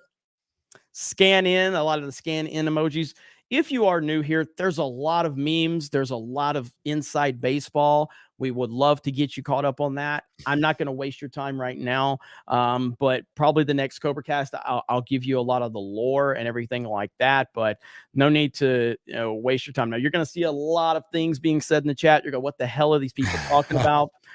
Stacy says, Godspeed, President Trump. Thank you. The People's Gunny for 20. Thank you. Vice President Dr. Seuss says, Gerald Armstrong. Biden must have been so tired from his vacation, falling asleep in Maui. Yeah, literally the most embarrassing person he is so embarrassing. He really is. They just juice him up every once in a while. And now lately the juice is just not working anymore. Yeah. Hayden Wayne for 50 says, I'm ready to see how many people watched each event tonight. I'll watch the VP debate eventually, but for now, I'm stoked about Tucker and Trump. Mugshot tomorrow. It will be guaranteed 45-47, but we have to work. We have work to do, ladies and gentlemen. Speak out 100%. And I will continue to push that narrative that there's a ton of work to do. And right now it's just the beginning, And I hope that everybody that don't think that just because the momentum has shifted that there's anything that's been won, because that's just not the case at all. But I can give you guys a reminder. I play this a lot here on CobraCast, so some of our consistent viewers are definitely going to know what I'm about to play. But this right here, this is what we want. Okay. And this is why they hate President Trump right here. This is what we want back in office right here. I have been very, very direct with Secretary Stoltenberg and members of the alliance in saying that NATO members must finally contribute their fair share and meet their financial obligations. But 23 of the 28 member nations are still not paying what they should be paying and what they are supposed to be paying for their defense. This is not fair to the people and taxpayers of the United States. And many of these nations owe massive amounts of money from past years and not paying in those past years. Over the last 8 years, the United States spent more on defense than all other NATO countries combined. If all NATO members had spent just 2% of their GDP on defense last year, we would have had another $119 billion for our collective defense and for the financing of additional NATO reserves. I love how pissed off and how they know it. They're like, oh, shit. And this is why they hate him right here. That again, people want to sit there and talk about like Trump didn't drain the swamp and all that. Like, we are looking at the swamp right now, right in front of our very faces with these indictments. They're putting attorneys in jail. They're locking up a former president and the front runner for the Republican nomination. The swamp is exposed, baby. The swamp is exposed. Now, are the American people going to do what needs to be done to get this man back in office and get him back in power so that he can continue to do what needs to be done? The swamp has been exposed. I think you made that point, actually, Rolo. You made that point in a much better way. Well, because even I, like early on, I used to complain about Trump because I was one of the guys that I was a skeptic with Trump because it's not that I didn't like him. It's that I thought, I was like, man, this guy's been a Democrat his entire life from New York, or at least like kind of it had those leanings. So I was like, man, I don't know. Is he a Trojan horse or something? Obviously, I liked him more than Hillary, but I was skeptical at the time. I think he went in again. I think he said all the right things. He underestimated the swamp though, because I think he felt that once he got in, he's like, I can negotiate with these people. Like, they're going to work with me. They know who I am. Like, I'm always willing to deal if it's reasonable. And they didn't. They just went at him hard. And he was just like, holy crap, like, this is insane.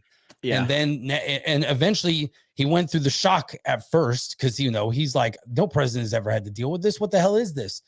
And then eventually, now, like I said, he finally has reached his final level. There's a lot of finals there, but he's gotten to the point where he feels comfortable. He's kind of embraced, okay, they're going to come after me as hard as humanly possible. And I have to basically stand up, and I'm not going to play their game the way that they think I am. They think I'm going to say all these things. They think I'm going to try to start some sort of revolution here. No, the only revolution I'm going to start is the exposure of the swamp. That's it. Absolutely. Absolutely. And again, if you guys are new here, I do appreciate you, hanging out. And I go live Monday, Wednesday, Friday, typically for CobraCast, and we kind of do a lot of political talk a lot about politics, but it's not just politics. I talk about everything. We got Drunk 3PO is here. What's up? He's Drunk back. 3PO. Sorry about that. That's Sorry okay. about that. I know you had some stuff to tend to. It's all good. How you doing, brother? What'd you think? What'd you think about I'm everything? hyped, Trump releasing? man. Yeah. I'm hyped. He's like 100%. Like I love when he just like, these people are crazy. He literally Yes. like said what we've all been saying, like in that line alone. These people are crazy. They freaking are nuts. They are crazy. Yep. It's like we got to get these crazy people out of here. They're destroying every fiber of what makes this country so wonderful and why we love this country, you know? And it's just like when he said that, I was like, that's literally all he need to say.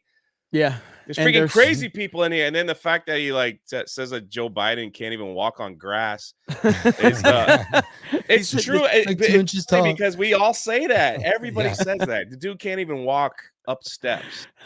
So Dr. Rachel says, Jay, you sound sick. I'm over it. Bro, listen to me. Listen to this real quick. So we've been reporting on Tucker's numbers. Tucker's numbers was at 75 million.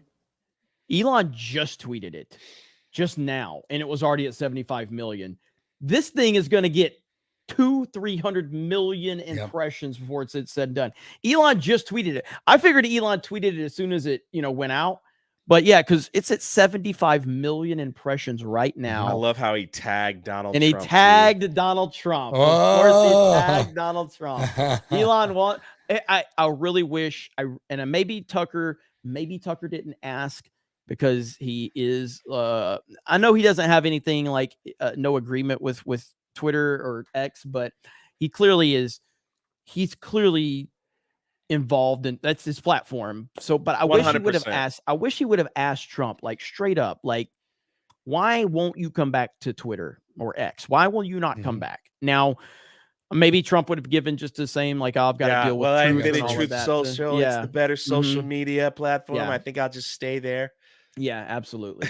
and I want Trump to come back to, but I understand why. And we talked about this, like community notes and everything like that. Like, I think Trump will get community noted like crazy because I don't like any fact checking process. I understand community notes has been really well. It's done really good. Most libs are getting owned on community notes, which is funny, but I don't like, and it's open source. I get all of that, but I just, fact check who's fact checking the fact checkers, and then you have to I just wish that leave it up to the people to decide if they believe it or not, or let the comment section clean it up. But it is what it is. Dude, he has obliterated anything going on with a Republican yes. Right now. It's not even close. Bro, congratulations. Almost, what'd you have, like almost 30,000 people watching at one point? Yes, sir. It was really good. Biggest live stream I've ever been a part of right here. Yeah, yes, sir. It was pretty good. It's pretty good. That was I was telling Gary the other day, I was like, if like whatever happens, like debates and Trump, like I'm looking for my Kyle Rittenhouse Ricada moment. You know what I mean? So that's kind of what it was. But yes, if you are here for the full-on debate, then I'm sorry, the full-on video of Trump and Tucker Carlson, it's over on Twitter, on X. I'm still trying to get around to calling it X. I just can't. I'm not sure if I ever will, but it is what it is. We are also going to be live over on the Main Geeks Gamers channel tonight playing some Battlefront 2, and you are welcome to join us. We will be on PlayStation 5. I'm going to have to do a square up. There's no way I can get to all these super chats. Thank you. I'm not leaving. I'm just saying that there's no way I'm getting to all of it. I'm still going to read some. We're still going to interact with all of you guys. Again, we appreciate it. There were so many comments coming in when the gifted memberships were rolling in, and people were like, holy shit, this is a very generous crowd. And I'm like, yeah, nothing like this crowd. Nothing. You're not going to find a better group of people anywhere on the internet than you will at Geeks and Gamers and all the respective channels, including Jay's, Drunk 3PO's channel, Locked and Loaded Latinos, Rolo's channel, and obviously my personal channel here, D-Day Cobra. You're not going to find a better group. It's the most giving group of people you'll ever see. Good, hardworking Americans. Yeah. That are tired of the bull crap, man. We're freaking tired of it. We're tired of all of it, man. We're tired, like, just from top to bottom, man. It's like we've had enough of this crap. And now, like, I heard you talking about it before I hop back on. Like they're trying to push a little bit of the mask stuff. Oh, yes, they are. They're like, let's just throw it out there and see what happens. It's like it's crazy, man. We're tired of this bull crap. This did you was hear Mike Pence got booed off the stage. I heard Chris Christie's got. And by the way, I don't want, and you guys know I don't police my chat, but I don't think anybody should call Chris Christie fat in the chat. I don't think you should make fun of how fat and disgusting and horrendous that Chris. I don't think anyone in the chat should talk about Chris Christie's disgusting weight. Just so we're clear. Man, I thought he was going to be. I thought he was going to be the champion of us chubby guys. But man, I was wrong. Move along, sir. Move along. I love how Trump was like, I never really trusted that guy. He's like, I never really did. You know, that's why I never gave him a job. I was like, that's right, he never did. Yeah, Christie was always like pissed off about that. Yeah, that's true. It was just great to hear the other side because you always knew Christie was upset about that. Like, he was like, you know, he was just trying to suck Trump's dick so hard. Like he was everywhere. And then Trump was like, I'm not buying it. And then now to hear Trump's like, oh yeah, I just didn't trust him. Here we go. Did he really do that? Yeah. Oh, that's gotta be. Oh my God. Oh, there's no dignity there. There's no dignity at all. Dude. What is this is so bad. This is so bad. No. What? That's just like that one Democrat that went, Bia! Yes, Howard Dean. He lost everything. Look at it. Look at it. Sees Trump in the lead. Yeah. That's Howard Dean. You're talking about Howard Dean. It's like that was my favorite political moment of all time. Yes. Somebody mixed it into like a hilarious video, like, and they added music, and it's like we're going to North Dakota, New Mexico. Dave Chappelle roasted. So good. Legalize adulthood for the 199. The proper 199 super chat. Hell yeah. Trump won. Trump 2024. Trump all the way to the finish. 199 for the 199. Thank you, Legalize Adulthood. Holy crap, man. Unbelievable. You guys are the best. This is what I wanted to show you. So I don't know if a lot of people saw this, but there was this Trump's such a good sport, man. Like, this is like people paint this negative picture about Trump supporters, Trump rallies, all this stuff. Like, he's such a good dude, man. Like, watch this. So this is fantastic right here. This is a Trump impersonator, and he impersonating Trump in front of Trump. All right, folks, this is something the internet's been waiting for a long time. Let's get the phones out, okay? Is it freezing up on y'all? There we go. Mr. President, people wanted to hear it. They wanted to hear it. You did a fantastic job. Damn it. Now, hey. I have to say this. Hang on. All right, folks, this is pretty good. It ain't gonna play for me. I'll have to download it. At least it played the whole 45 minutes of funny how that works. It's so weird, man. Funny how that works. I listen.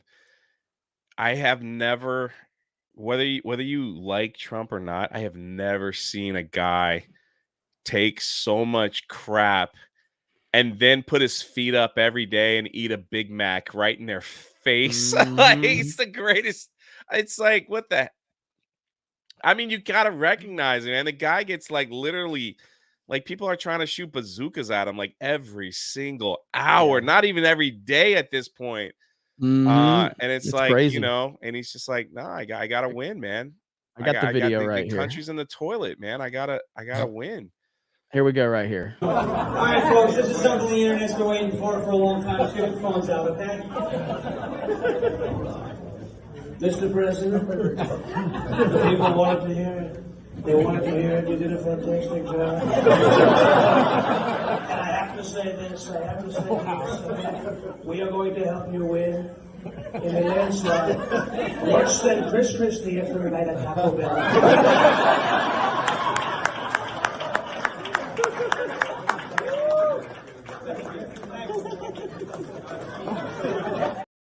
Great, man. That's great stuff. And awesome. This is the guy right here. This is him. This is on Twitter. So Sean Farish is his name. So shout out to him. And yeah, man, Trump's just a good sport. So it's fantastic to see, man. You love And he's right, and Trump is right. He didn't need to go to the debate. Like what would it do? We know where he stands. We know what he can do. Yep. There is nothing that these other people can really say that will change anyone's mind. Doing this with Tucker is a freaking boss Chad genius move, especially airing it at the same time. And then Tucker just doing it on Trump, knowing that I maybe didn't know Elon Musk like retweeting it. Man, that is just well. Elon normally does tweet all of Tucker's stuff. I just assumed that Elon had retweeted that like as soon as it went out. Yeah. So the fact that it was at 75 million impressions before Elon tweeted it tells me. And again, so what was that? I think there was like a report like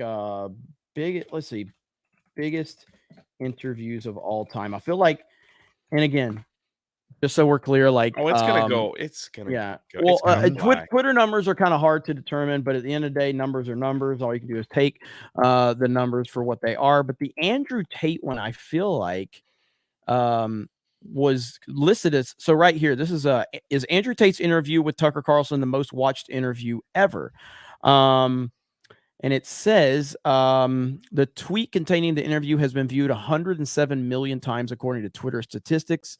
And it says Sportskeeda revealed the Wikipedia screenshot with either edited or Photoshopped because of the current page.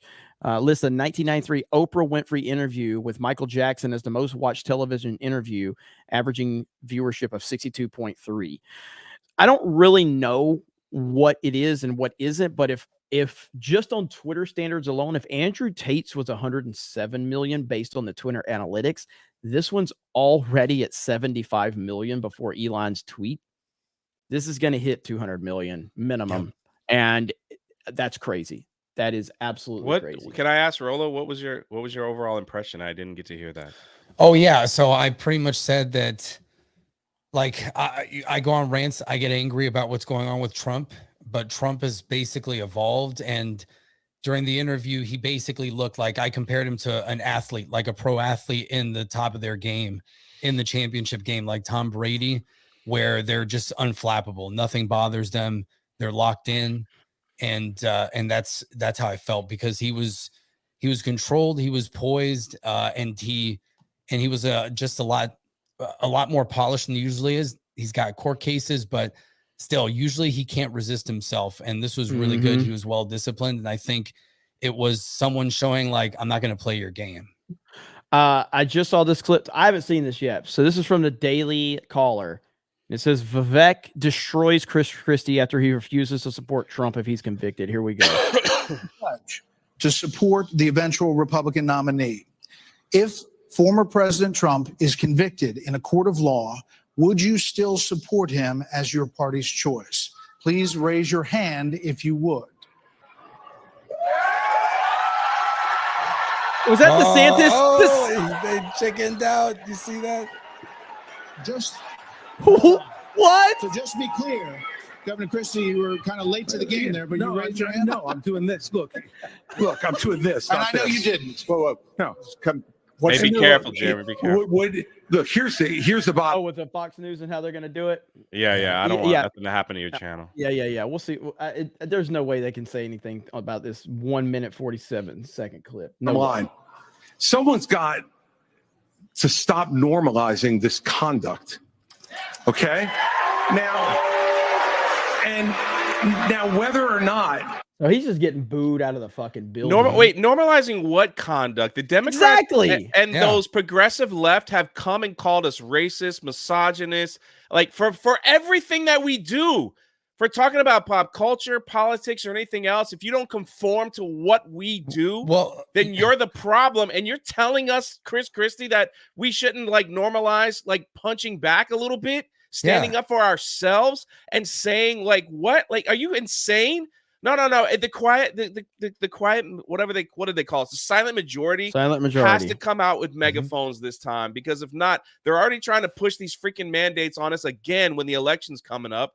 It's like, it's disgusting. You see what kind of books they're letting children read in our public schools? Are you insane?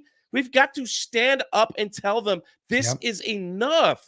What the freak is wrong with that? No, just walk off the stage, go back to Taco Bell. I'll meet you there. We'll share a chalupa, and let's just talk about you sitting on the beach all by yourself that one day.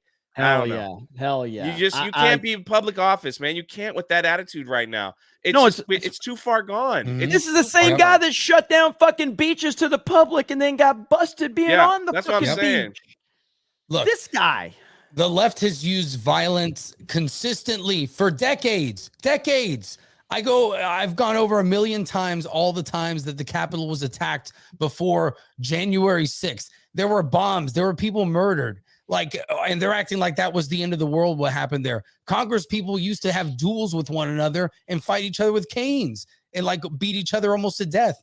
So, the exaggeration here is ridiculous. And it's ultimately, It's not only that, Rolo. In California right now, the governor's pushing on Twitter and all social media for people to sign a petition so they can take away your guns.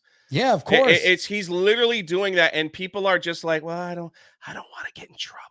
It's like, I don't want anything no, it's too late. It's too late for us to be quiet and not say, well, we got to condone this behavior of talking loud.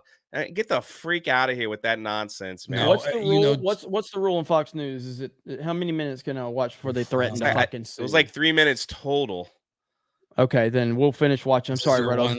Just one thing then. Yeah. Do you guys want me to finish it so we can hear Vivek destroy him? I just didn't want it. I didn't mean to bring it up. I was just I know. That was right there. Fox News can go fuck themselves. By the way, it pisses me off. But here we go, right here. Of course, Twitter video being Twitter video. Come on, Twitter video. Let's go. Refresh. Here we go. Look, here's the bottom line. Someone's got to stop normalizing this conduct. Okay? Now whether or not you believe that the criminal charges are right or wrong, the conduct is beneath the office of President of the United States. We heard this same song and dance in 2016, and how did that work out? All of you got obliterated by Trump. He's not saying the most presidential things. He's being childish. He's making insults. Guess what? That's how normal fucking people are. Nobody's buttoned up. Nobody talks like you motherfuckers. Everybody sees through your fake bullshit. People like Trump because he's authentic. He's authentic. He talks like a normal human being. He stutters. He thinks. He says, he says, he thinks. He doesn't have sometimes he has the best words. We've heard that one a few times before. He needs to stop normalizing being fat and out of shape. If he wants to be the leader of our country, why don't you start with yourself? Look at yourself in the mirror and say, do I want to represent America being 450 pounds and pulling my freaking khakis over my belly button and tucking in a polo shirt? No. So why don't you start with yourself, Chris Christie? Damn. God, right. Sorry. You can't control your impulse. You can't control nuclear weapons, man. They would say that. Exactly. All right, let's finish this. See what Vivek says. And this is the great thing about this country. Booing is allowed, but it doesn't change the truth. It doesn't change the truth. Mr. Ramaswamy, you raised your hand supporting. No, hold on. Stop for a second. That is exactly what the progressive left have been pushing on us. It's like, you don't have to like it, but it doesn't change what we want to do. That is the exact same talking points of what they do to us. You don't like it, you're the problem. It's saying you can boo, but it doesn't change the truth. Get people are tired of it, man. You are not reading the room whatsoever. He's out of touch, man. You are sniffing your own farts. I don't know what it is, but man, just walk off the stage, man, and go write a book or something. I don't know. Enter the hot dog eating contest. Do something. This guy's got to go. Done. Yes, and I'm not calling him fat. We should never do that. He's fat.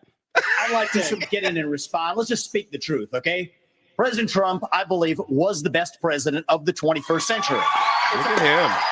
Yeah!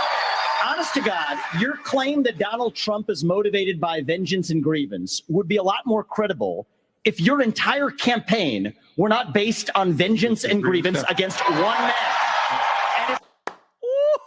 Yeah, he's. I felt like, what did I say? I said Vivek was easily going to win tonight, in my opinion, because he's the best candidate of these groups of people, and he's the only guy that he knows how to read the room. He's campaigning for that VP, baby. Yeah, man, he's going. That's the job interview right there.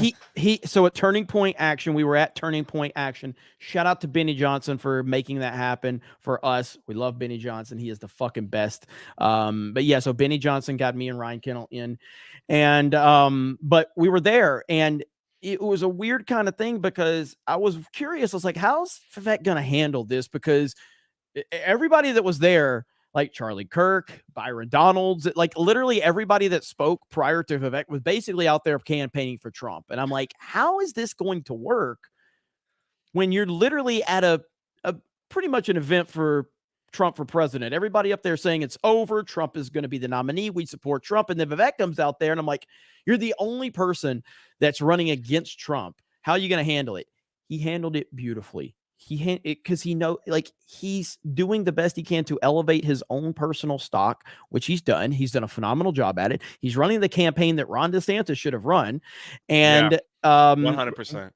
Like, and now like he's leaving Ron DeSantis in the dust, and so I don't know if I like him for VP at this point, but I do know that I like him in terms of compared to all the other candidates. But it's Trump or nothing. It is good to see other people kind of stepping up with the same type of mentality that Trump does have, because I am sick sorry, I know I don't need to be taking up everyone's time, but the freaking career politicians need to be flushed in the toilet immediately. From both sides of the party. They have destroyed this country with their own greed. They have destroyed our education system. They've destroyed our military. Nobody wants to sign up for the military anymore. Like we can't get any of that. Our infrastructure is all screwed up. It's like it's just common sense to look at what these people have been. Joe Biden has been in office before I was even born, and things are just getting worse. Like all these people that have stayed in office for years, thinking that they have done something good, they're full of crap, man, and they're full of my taxpayers' dollars in their bank account. It's just like I don't understand how people can just look at that and be like, it's okay. I swear, man, whoever comes out on top and says, like, we're going to put term limits on everybody, like, I'm just going to put their name in. I mean, I'm voting for Trump, but I'm just saying, like, it is just these people they go into these as a public servant making six figures, $180,000 a year. That's fine. But then they leave, like, $20 million richer for like 4 to 8 years. Are you insane? How does people not like investigate that and see what is happening? But nobody says anything, right? Yep. They all keep quiet because I swear to God, all these people, Dems and Republicans, are in on it together. Absolutely. That's why none of these Republicans are really standing up for Trump, saying, maybe he shouldn't. They're just kind of tiptoeing around it because they're all in on this bullcrap together. All of them. And it's disgusting to see. And it's public record. You could look up, how much money that they're worth and stuff, but yet it's just destroying this country that, my family fought for. And it's just disgusting. There's so much that needs to be changed, and it can be, and it can change, and things can be better. And America can be like the shining light to the world that it has been in the past. But man, like right now, it's like, let's just send all the money that I make to Ukraine, forget about simple things like playgrounds and roads and maybe some top-notch education for our kids. No, we don't need that. Let's just open up the borders for everyone that's to flock in. Who knows who the heck is coming in?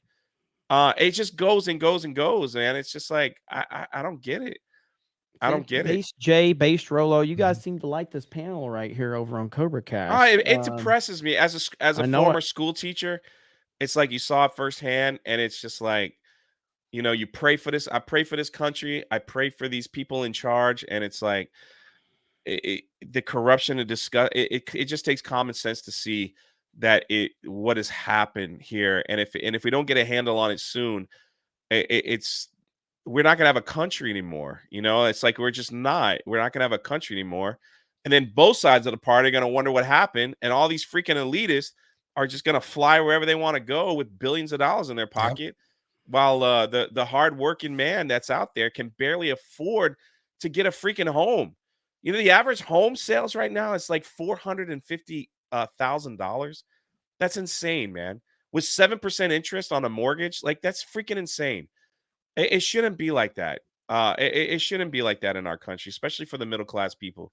It's disgusting. So well said. Anyway, sorry, yeah. Somebody just said it's still at 7,000 viewers, 500% of a normal CobraCast, and that is how it's done.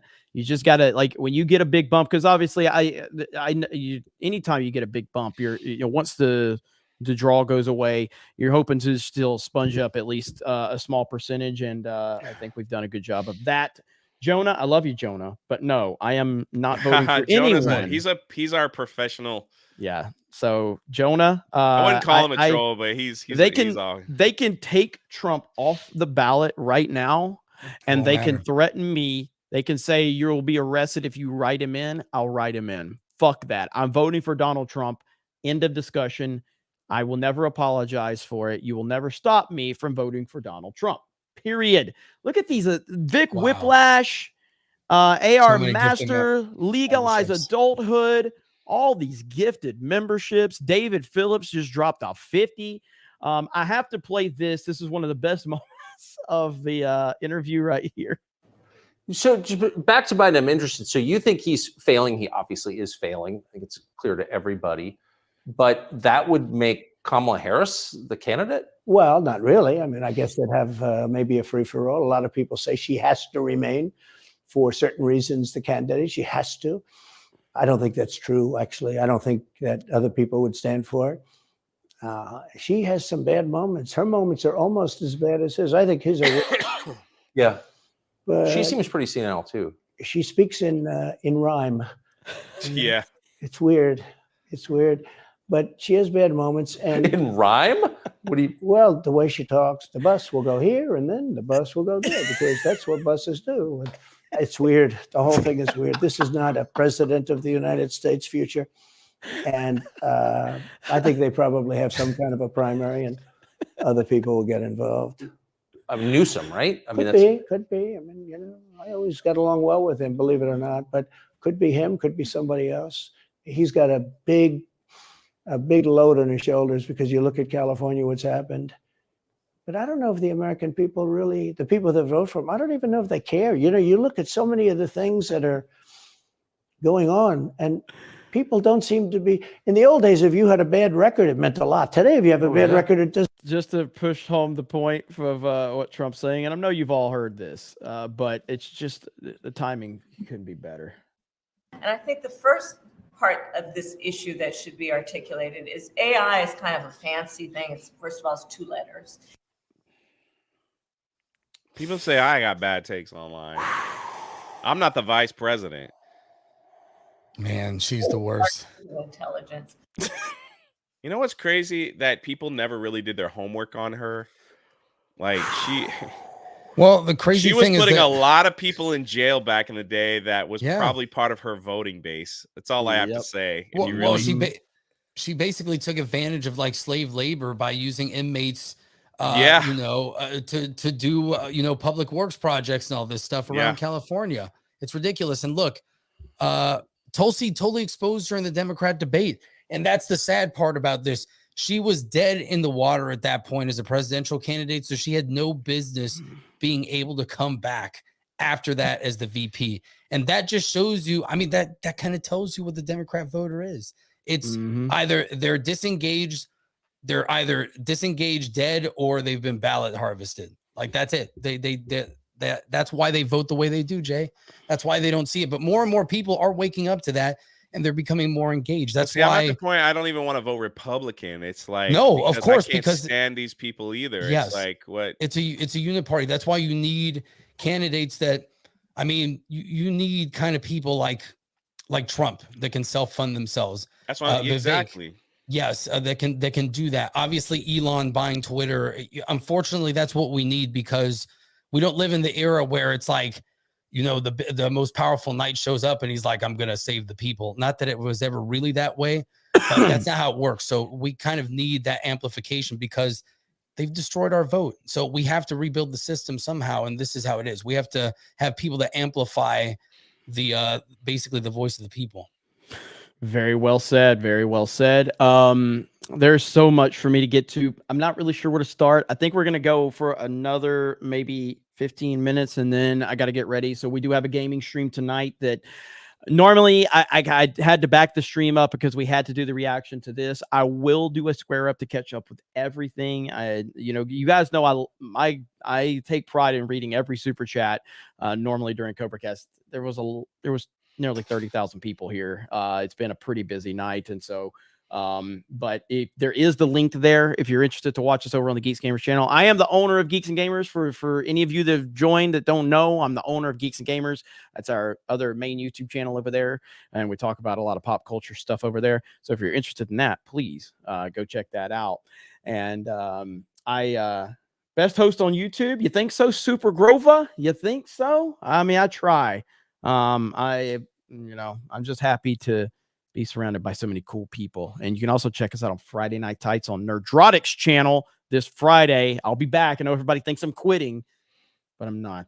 My name is Jeremy. Yes, my name is Jeremy. So I appreciate you guys being here. And of course, Jay is here, Drunk 3PO from the Drunk 3PO channel, part of Geeks and Gamers. Rolo, the Puerto Rican Pistolero from Locked and Loaded Latinos, also part of Geeks and Gamers. So I appreciate you guys.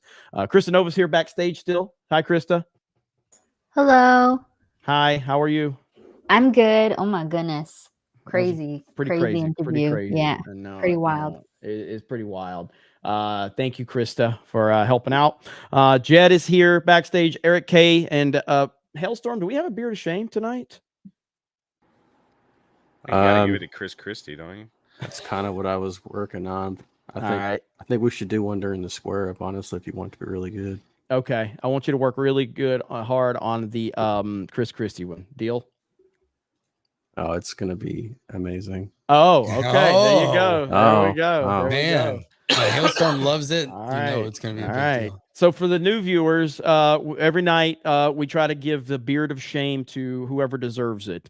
I think Mike Pence has won it like 3 times now. Hell, I won it one week for forgetting to poll the chat for beard of shame. So there you go. But all right, thanks, Jay Hailstorm. And Eric K and Jed are backstage too, so appreciate them. They're all part of the little crew we got here. I think CobraCast is going places. It seems to be doing pretty good. But let's see. Jay is the best. I'm with you, says Fear the Hand. Oh, thank you. Yeah, I normally don't talk like this. On here you do. On here you do. On here you do. I try to keep always speaking truth. Expect no less from 2A. Yeah, you got that right. Sauce. So, you guys have been crazy tonight, though. I really do. I'm humbled, honored that we had such a great turnout, and I'm going to continue to try to cover more of these current things that are happening in real time. And I hope that you guys continue to tune in. Geeks and Gamers are America's real Americans. That's why I love you. What's up, X-Wing? Right back at you, brother. Oh yeah. Appreciate you. MAGA Bama, it's been a while. Big Don Energy 2024. Let's fucking, I was going to say freaking, but fucking go. So let's see. I think I got that one. Yes, I got that one earlier. Can I show one thing real quick before you go? Yeah, hang on. Hey, Jeremy, I found my mom, Judy, watching you. Can I say hi? She's a big Trump supporter. Well, hello, nice. Judy. Thank you for tuning in. Thank you for tuning in. We appreciate it. We appreciate all of you that are still here hanging out with us. All right, go ahead. What you got? I just share. This is funny. This is quartering is at the Republican debate. That's Luke. People Luke, yeah. I think that's hilarious. So that's Luke. Yeah. For those of you that I know, a lot of people like the hat that I wear most of the time. The make taxation theft again. That's Luke's hat. Yeah. That's from his Luke. shop. Yep. Yeah, the best political shirts. That's awesome, man. That's good stuff. Heck yeah. Love seeing it. I'm trying to scroll through a few really quick. Let me go to the list that Jed has for me. Truck driving gamer for 50 says, I'm a lifelong independent. However, the disgraceful actions of this administration has forced my hand. I recently registered to vote as a Republican for next year's election. Let's go. Trump 2024. Hail the 199. Look at you. That is awesome to see. Thank you so much. Cole Hauser for 50. Thanks, Jeremy, for this. Great seeing Drunk and Rolo. Trump 2024, Yojo199. Thank you. Stacy S for 50 says, we have your back, Mr. President. Thank you, Stacy S. Appreciate you. I hope you're doing well. X-Wing for 20. Nothing will stop the return of the God King Emperor Trump. Let's see. Charlie Burris, I think you meant I'm from Arkansas. Ada is a biatch. Jay Scott says, duh, Jeremy, don't you know the Dems will only make it hard for Trump? It's smooth sailing for Republicans if they nominate anyone else. Trump 2024. Gengar Green for 20. After what Pence did in 2020, I still have no idea what chance he believes he has. Totally disregarding the Americans that not only helped get Trump into office, but helped him as well. Just another despicable snake in white hair. I don't think that Pence thinks he has any chance. I think that Pence is trying to continue to build his notoriety so he can sell books or whatever. That's essentially what he's doing. He's trying to rebuild whatever he can get out of this because he basically got destroyed after that. Yep, 100%. Gray Ghost for $10 is Ghost Leader scanning in. Thank you. Lou D for $9.99. Love catching a CobraCast live. I watch every stream as soon as I get up for work at 3 a.m. You're the GOAT, Jeremy. I'm against war, but we are going to just are we going to sit back and just watch this BS keep happening? No. Yeah, I mean, that's people have to stand up and use their voices. The silent majority, I think, needs to become the vocal majority. That's essentially what it needs to be. Stand up, speak up, and ultimately the most powerful word that you can say is no. No, I'm not wearing your mask. No, I don't give a fuck if you want me to apologize. No, I don't care what your pronouns are. No, I don't care if you're offended. It's just no. But it's got to be... You can't get pulled into these leftist tactics. Their job is to make you violent. Their job is to make you do something that they can use against you. Their job is to basically antagonize you to make you do something. And that's why I keep saying, be smarter than the situation. Be smarter than the situation. We know what they're capable of. We know what they're doing. We know. And so that's why, like, I try, like, I obviously get, I'm bombastic sometimes. I talk shit, whatever. But like, ultimately, it should be as simple as no. Look, sir, put your mask. Where's your mask on? What mask? No, not wearing a mask. Right, go ahead, Rollo. No, the more that we push back and the more that we win, the more that Trump does what he's doing now, which is basically, it's a little bit morbid to call it this way, but he's going into kind of like martyr mode. It's like, at this point, he's like, whatever, if you strike me down, I'll only come back stronger at this point. So that's going to drive them insane. So there's nothing that we need to do right now except follow that example. Really, there's nothing that we need to do, because they are going to reach a point where they overstep their boundary. And at that point, I can't really tell you what's going to happen, but it's not going to, it's going to go against them at that point, because they're going to be fully exposed, and there's not going to be anybody except for people that are part of that power struggle that are going to be oblivious to it at that point. They're going to be like, oh my God, this is it. Like these people are absolutely insane. They're evil, and they've been trying to take everything away. And that's what you need. We need more people, because COVID showed you that there were a lot of people that were very compliant, that were sheep. And those people, it's not like before. Look, there aren't like clear delineations here. There's no north and south. There's no east and west. It's cities that are surrounded by suburbs that have everybody living in them from both sides. And yes, there are people that live out in the country, but for the most part, we all live intermingled with one another, even in California, or the most, red state possible. So, you need people to start waking up, because this is not going to be some sort of organized thing. It's already a mess right now. And that's what they're trying to take advantage of. The fact that there is no real unification, the fact that it's so difficult. So we do have to have some discipline in that regard. Well, the beautiful thing is that people are speaking up also with their talents. We've heard Oliver, that guy that came out with that song, Richmond, down by, that Richmond song. North of Richmond. Yeah.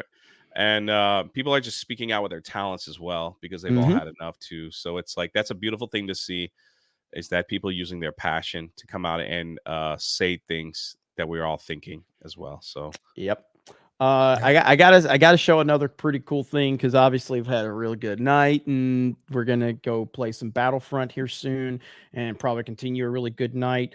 But you guys know D-Day Cobra is always in like the top 5, top 10 on the super chat list. Well, look where Geeks and Gamers was yesterday. Boom. Whoa! Woo! Holy cow! Beat the Whatever podcast and beat Timcast yesterday. Holy shit! That's awesome, man. Only a few $100 away from being number 1 in the entire United States of America. Jeez. I think we're rocking and rolling at G&G, man. Yeah. I love it. It's Best just audience ever. We're just winning all around, man. Best audience ever. Crushing it, man. Crushing it. Holy shit, you guys. And I don't know, man. It's amazing. It's amazing. And look who's here.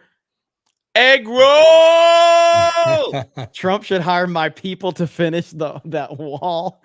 We have a great one. In China. China. It's really good. That's really good. Hilarious, man. They really are good.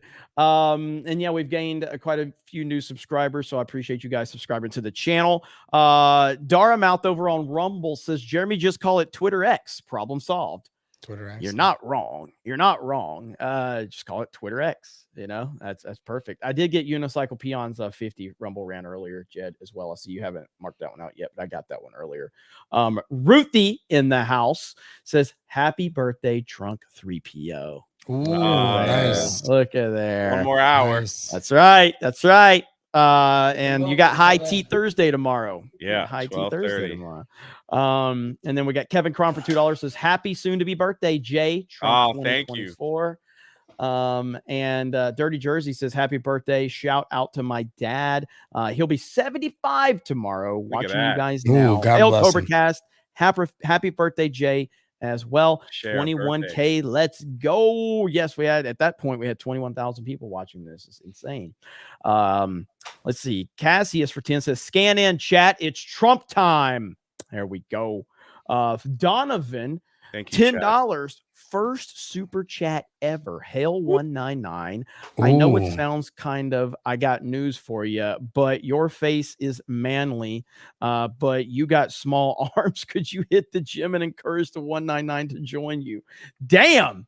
Well, I do work out, but I don't want to be ripped. I like being slender. I'm tall and skinny. I got long ass arms. So like I played a lot of basketball growing up for a reason. I have a body for that. People think I'm like stocky, but I'm actually like tall and lanky, kind of lanky. I'm not as skinny as I used to be though. Too many Culver's burgers. Can you share this, please? Hang on. Where are we at? Sorry. Yeah. Apparently, this is what happened after the debate. I don't know. Oh God. Apparently, this is what's going on.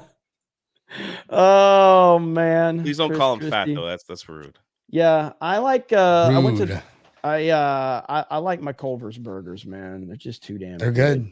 They're so fucking good. Let's You gotta see. try the chicken sandwich one day, the spicy one specifically, man. I'll try telling you. that. I'm telling you, man, it's good. RX Firm says, Jeremy is for 5. I feel bad for not being able to watch live. This is me scanning in and throwing some dough to yours and the 199 Nation's way. God bless Trump 199. Let's see. Dara Mouth over on Rumble says, I see you and your Alabama brother Camelot are competing for that top spot for most super chatter. This is going to get interesting. Hell yeah. We were number 1 last Friday. It was crazy. Shout out to Camelot. Let's see. Kramerica Industries. Let's see. Vivek had his Yale Law School tuition paid by Soros. I mean, I know there's a lot of past out there with Vivek that has a lot of people concerned. So I don't know, man. You know, at the end of the day, he's saying what needs to be said right now. He's supporting Trump, and I'm happy that he's doing that. I still would never vote for him over Trump, and I would not vote for anyone over Trump. It's just not going to happen. Celluloid Dream, Jeremy is the greatest fig in the world. Mike 134, God bless Trump 2024. Geeks and Gamers for the win. Absolutely. Let's see if catch up on gifted. Did we just get some more gifted memberships? Did I miss that? Seeing what Jed put in the chat right now. FMJ. Good Lord. There's HP Alec Baldwin's 760. finger dropped 50 earlier. Is that a second 50? Twirly Wolf dropped 10 gifted D-Day Cobra memberships. Let's control, go. Man. Simplistic dropped 20. My goodness. Cerberus dropped 5. You guys are crazy, man. What is happening Get right Jeremy now? back to number 1. What is happening? FMJHP dropped 5 gifted memberships. Holy shit, man. Just it's overwhelming. It really is. FMJHP says, holy shit, 27,000 grats. Yes, we have 27,000 people. Okay, on that note, there's a link in the pinned post. Okay, that is the gaming stream for tonight. That is our Battlefront stream. We're going to be playing Battlefront. What is this hater saying in the chat? What? Beta Blue. Blue Beetle? I don't see him. Beta Blue. Where are they at? Trumpers are non-Christian fascists looking for just. There we go. Right here. What are you talking about? Well, unfortunately, and I didn't tell you this, Jay. You can't even finish a sentence? Jay. All right. Beta Blue has a condition. We just kind of ignore it. All right. Beta Blue has such a large stomach. He hasn't seen his penis in 7 years. All right. That's created some problems for him. Okay. And I mean, he could never find a woman to touch it either. But now he can't even touch it because he can't find it because it was so fucking small that he had to actually look at it. But now his belly's gotten so big that he can't see it. So he can't find it. So he just he takes his rage out on the chat by just saying stuff to get a reaction. So just let it be. Okay. Let it be. Just let Beta Blue just understand. Anytime you see Beta Blue say anything that resembles TDS, he's just saying it because he hasn't seen his penis in a long, long time. All right. It's a small penis. Apologies. Yeah. So sorry, Beta Blue. Continue, Beta Blue. Go ahead. And Beta Blue, did you find your coloring book? I think he likes the color. He likes the color. He's got at least one color, right? He likes the color because he said when he picks up the crayon, it feels like his little dick, and it just reminds him of his little dick. So, like, so that's all. Probably gets harder though. Oh man, poor little Beta Blue. I'm sorry. That was mean. I'm sorry, Beta Blue. I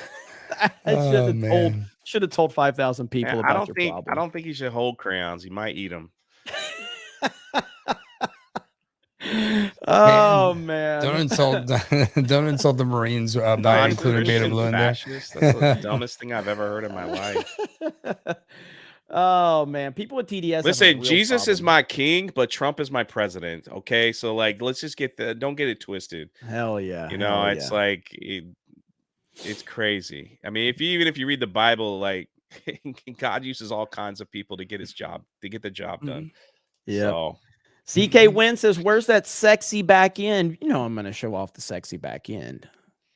I personally think people probably think the back end is a lot fuller than it is, and that's fine. I think very few people that are new to the channel donated anything. I think this is just normal CobraCast with a massive influx of viewers. You know what I mean? But that's fine.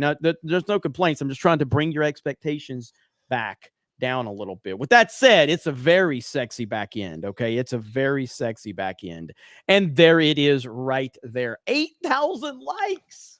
Whoa. 8,000 likes. That's sick. That is 360 new members. What the hell? That's amazing. That's crazy, man. Wow.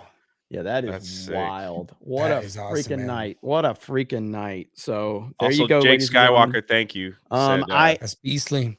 I show off this to show transparency. I appreciate the audience for being as giving and as awesome as they are. I love it. It's not meant to brag. It's meant to just be transparent. It's not meant to be. I think the audience is smart enough to figure most of these numbers out for themselves anyway. So I mean, why do you hide numbers like that? Yeah. So yeah, you can easily look it up. But I appreciate you guys so very much. So thank you so much. All right, Super Chat Square Up. What I'm gonna do tomorrow, I gotta figure everything out tomorrow. I got Geeks and Gamers Daily in the morning, and I don't know what time the whole Trump arrest thing is happening. but I'm either going to do the square up before or after the arrest stream, or maybe during that stream, but I will be live most of the day tomorrow. So just bear with me. You guys know I hate not reading all the super chats, but at time I'm against the clock here, and so I've got to get this other stream. I've got to, normally the Wednesday stream we do this Battlefront stream for our supporters over on Geeks and Gamers, so we got to get that done. So I hope that's okay with all of you. And CK Win says, Jeremy, please get Benny on with you. So can I tell him who I'm working on getting on?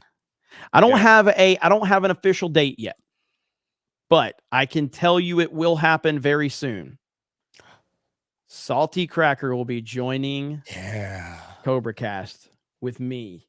We're going to have a good discussion. I think you're going to enjoy it, but me and Salty we're going to have Salty on CobraCast very soon. Very soon. Hell yeah. I don't know when. I'm working it out right now, but it will be happening. And trust me, we got a lot to talk about. And so I think that's going to be a lot of fun. Jay, where can they find you, buddy? All things Drunk 3PO. Head over to the YouTube channel or on Twitter. Just you probably will enjoy it. Hell yeah.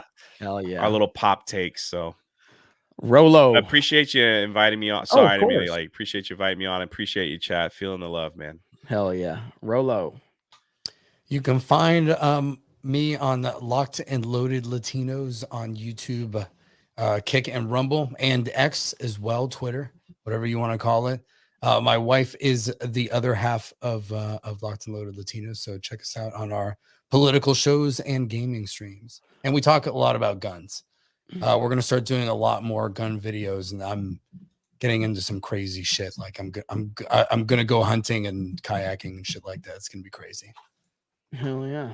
All right. Well, hey, I appreciate you guys. And again, thank you, chat. Thank you for being understanding. I will do the square up. So thank you for supporting here. And I'll see you tomorrow. I don't know how this Trump arrest is going to happen tomorrow. Not sure what the time is yet. But as soon as I get all that figured out, I will be live here on this channel. I'll have Geeks and Gamers Daily in the morning.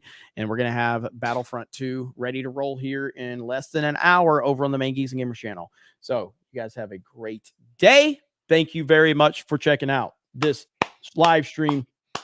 And I'm going to leave you. Subscribe to this channel, baby. Come on. And I'm going to leave you the same way we normally leave you, with a little bit of Sabaton and Donald Trump. Bye, everyone.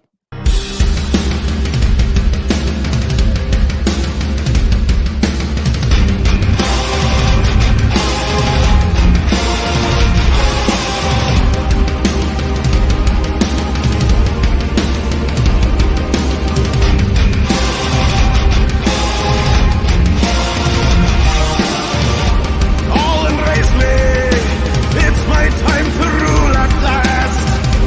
15 years held of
Thank you guys again. I appreciate it. I just sent a tweet out.